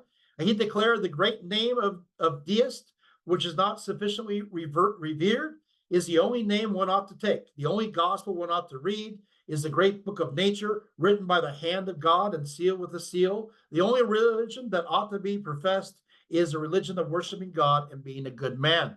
Now, what you don't know is that, you can take this image down, is that many of our founding fathers were involved or were deists.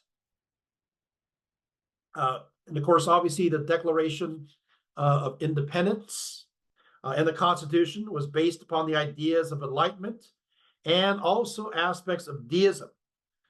Now, of course, when people say that the United States is a Christian nation, they mistakenly believe that because many of those who first arrived and colonized here, but surely not all, were Christians. This is a predominant belief that many people hold on to, but this is not the case. The founding fathers were profoundly vested in the beliefs of the separation of church and state. Their first assumption is that humanity is a rational being based upon the views of John Locke. No supposed metaphysical or ecclesiastical authority can determine or demand blind obedience, for humanity must be free to exercise his reason, which is his fundamental right by nature. You can see this is all the Enlightenment. The world here and now and not the hereafter was of primary importance. John Adams, for example, who was very much a product of the Enlightenment, states as follows, while the second president of the United States in the Treaty of Tripoli, signed on June 7th, 1797, he says, the government of the United States is not in any sense founded on the Christian religion, unquote. This is Article 11. John Adams states elsewhere, where do we find a precept in the Bible for creeds, confessions, doctrines, and oaths, and whole carloads of trumpetry that we find religion encumbered with these days of? The doctrine of the divinity of Jesus is made a convenient cover for absurdity. 13 governments of the original states thus founded on the natural authority of the people alone, with a pretense of a miracle or mystery, and which are destined to spread over the northern part of the whole quarter of the globe, are a great point gained in favor of the rights of mankind, unquote, from John Adams. In a letter to Charles Cushing from October 19th, 1756, Adams writes, 20 times in the course of my late reading have I been up to the point of breaking out. This would be the best of all possible worlds if there were no religion at all. By the way, in a letter, unquote, in a letter to Thomas Jefferson, Adams states, I almost shudder at the thought of alluding to the most fatal example of the abuses of grief which the history of mankind has preserved. The cross, consider what calamities the engine of grief has produced, unquote.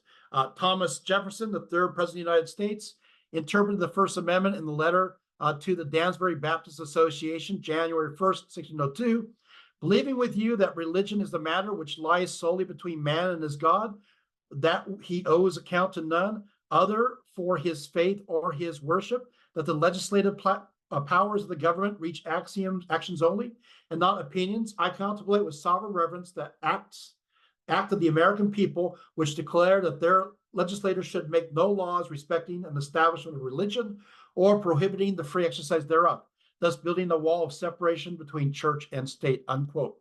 In his biography, Jefferson writes, an amendment was proposed by inserting the words Jesus Christ, the holy author of a religion, which was rejected by a great majority in proof that they meant to comprehend within the mantle of its protection the Jew and the Gentile, the Christian and the Mohammedan, the Hindu and the infidel of every denomination, unquote. Jefferson, the Statute of Virginia for religious freedom, our civil rights have no dependence on our religious opinions more than on our opinions in physics and geometry.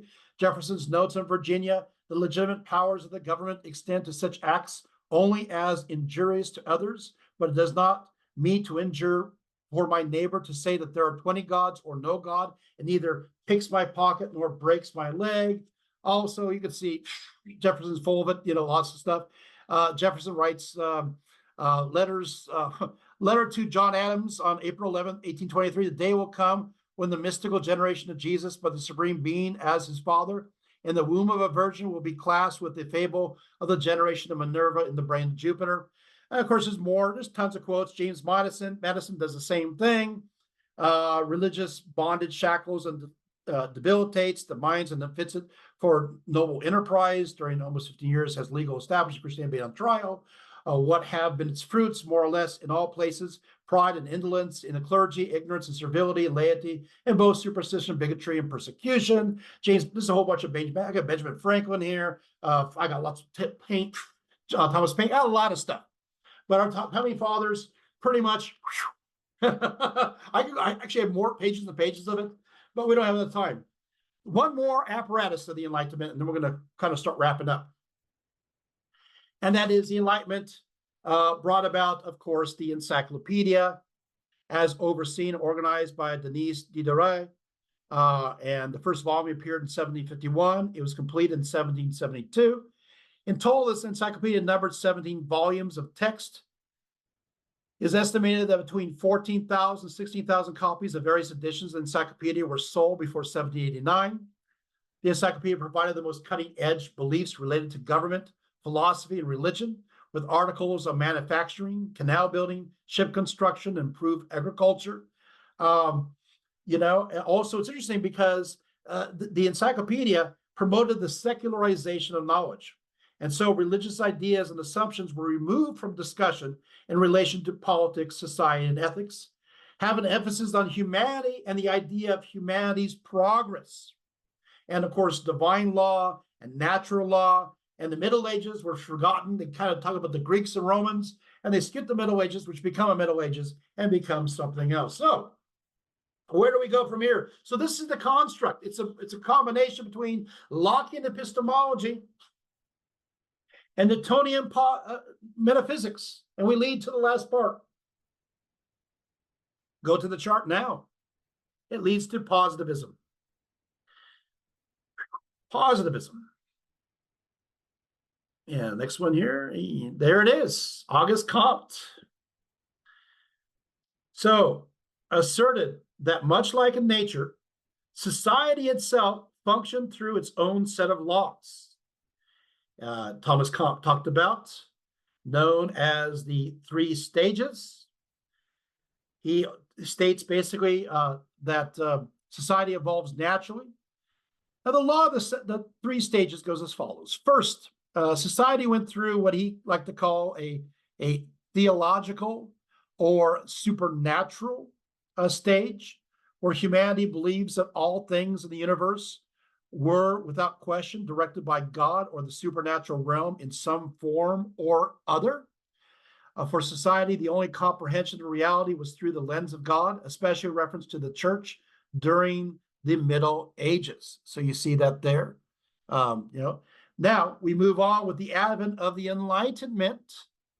We move into the metaphysical or abstract stage, gave way, basically governed by logical rationalism, emphasizing humanity's equality in perspective to nature, which was fixed by discernible laws according to Newton, and where humanity, with their clean slate, was able to achieve great advances according to John Locke.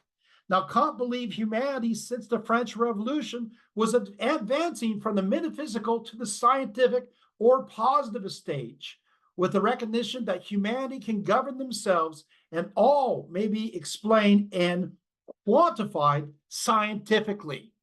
Meanwhile, Comte's convictions that humanity was progressing, evolving from a religious worldview to a secular one, became very much part of the views of those within the 19th century, according to even Karl Marx goes into this, right? While the Enlightenment principles originated in England, positivism was very much, this is what positivism is, very much part of the French and German philosophical systems, although it must be said that there was an overlap of methodology, with the principal difference in that positivism advocated a complete replacement of metaphysical considerations with science ones. Of course, we have others, so obviously French philosophers, Claude Henry and Pierre-Simon Laplace, and of course, obviously, Wilhelm Dilthey and Emily Durkheim and all those other, Leopold von Ranke. Positivism spread quickly to the United States. Instead of England, most Americans in the 19th century sought their advanced degrees in Germany and places like Berlin and Heidelberg. Here, the methodology, the primary modus of epistemology was positivism that was inclusive of the scientific, philosophical, sociological, and historical disciplines. Americans returned with this heritage and brought it to bear upon academia extensively. Scholars looked for more than simply a straightforward account, for they wanted extensive documentation for how you knew what you knew was genuine, was authentic. The footnote, yes, the footnote became the positivist's highest expression, equal to validation arriving from a scientist's laboratory. You knew it was sound academic article or book by eyeing up and down the page and finding footnotes everywhere in evidence. And if you really wanted to be impressive, beyond just citing sources, footnotes could potentially become many universes of extra information for more supportive claims and for more questions that could be pursued if given more time. And so we have the beginning of the content note, So now, of course, obviously, this idea of Auguste Comte, this idea of the scientific age, it does influence a guy by the name of Charles Darwin and the origin of the species.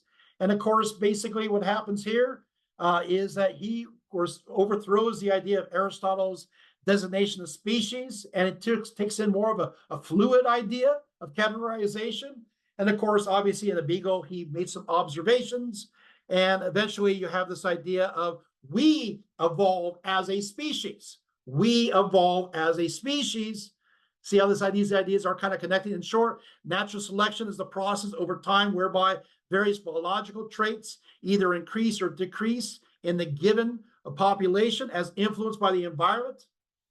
And so then, of course, obviously, then from there, it goes to Herbert Spencer, who built upon the Darwinian premise that things evolve within nature to the context of human society itself, and so asserted the idea of survival of the fittest. So we move from the area of knowledge to the physical world, and now we're moving to society itself, right? Observing humanity within a social context, Spencer saw a natural tendency towards creating hierarchies and other power structures that become more complex over the centuries. Spencer ended up writing volume after a volume of works based upon Darwinian thought, since it confirmed his own thoughts, the idea that the individual competes to be excellent.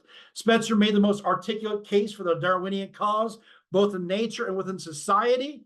And then all this idea then jumps over to William Graham Sumner, 1840 to 1910, focuses work on sociology. Sumner, of course, also focused upon, in general, economics as well. And as a result of that, we get a little worse. Sumner was against any collective effort, including public education. He believes that we cannot do anything to upset natural excellence within various individuals. We can't stop that. Let the best survive, and so forth. And of course, that gets worse because then these ideas of evolution will move into ideas related to the evolution of, like Ernest Haeckel talks about father embryology. He believes, he goes into race theory, that these one races over the other, and then this goes into this competition between nations, which goes into nationalism, the idea that, oh no, I know we're going there, it's like, certain nations evolve towards excellence. So England say we're the best, and then of course France will say vive la France, and Germany say no, we're the best. Once they unify, and you can see where we're going with that one. And of course, the United States, yes, manifest destiny, and it's a huge mess. So that doesn't mean these ideas are going to always work out. But good news, or maybe not good news, is that we're searching for the subjective universe.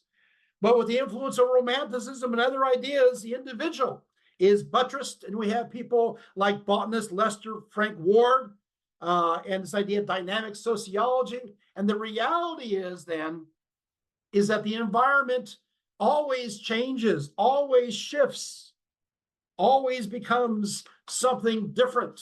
In fact, the reality is that we live in a pluralistic universe. And this, of course, leads to William James, right? This idea of pragmatism. And this is where we're going to close up here. William James, he's an empirical thinker. And what happened is that what he believes is that we live in a pluralistic universe. Miracles become respectable. All could be correct. Anything could be true, and all is true. These radical views anticipate what physicists had come to say in the early 20th century, that there are no absolutes, that things don't always add up.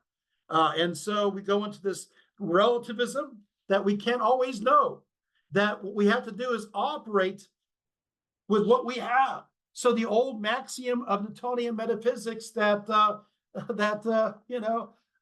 idea that what is, obviously that was one true in one part of the universe is true in another, get that Newtonian idea collapses. And for William James is that what is true in one part of the universe is not necessarily true in another part of the universe. And it is indeed a multiverse of different possibilities, of different perspectives. And so we have to logically come up with pragmatism. And pragmatism is work with what we know, work with what we understand, and then operate within that conviction.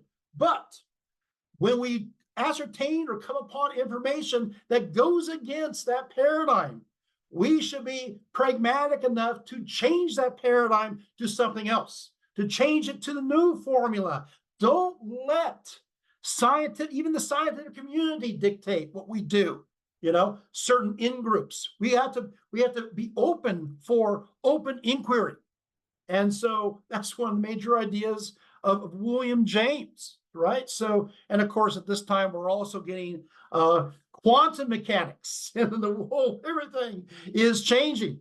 And so the whole idea of course, Lockean epistemology was torn down by people like Spencer, right, and others. And when it comes to Newtonian metaphysics, it starts falling apart when it comes to William James and, of course, John Dewey, right? We have to, education needs to be practical too, pragmatic. But the idea becomes truth is truth by consensus. truth is truth by consensus. And that becomes the idea. We move into an objective universe, into a subjective universe, but at the same time, it's very important that we still operate from what we know, from what we understand, and still try our best to work within those systems, to try to be objective, even though we have to realize that the very nature of humanity is, in essence, a subjective one. And when it comes to religion, it's open, right? There's a multitude of possibilities.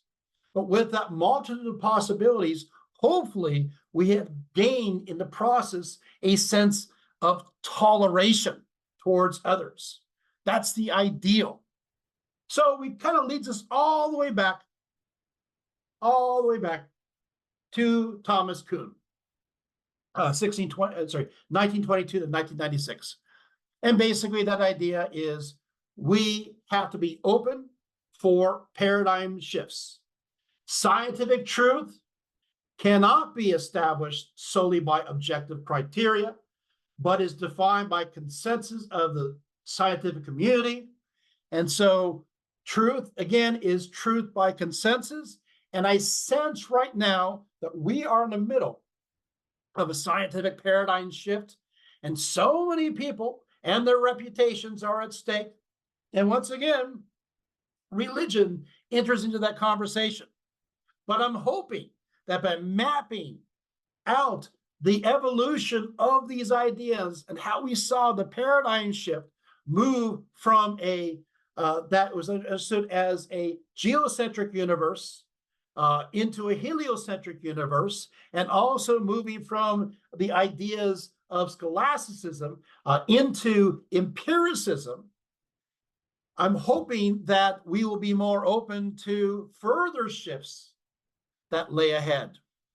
Well, I covered a lot, and I think I'll conclude for right now when it comes to the evolution of so much knowledge from the Renaissance, and I think I got up to the early 20th century. Thank you so much for being here, and have a great night.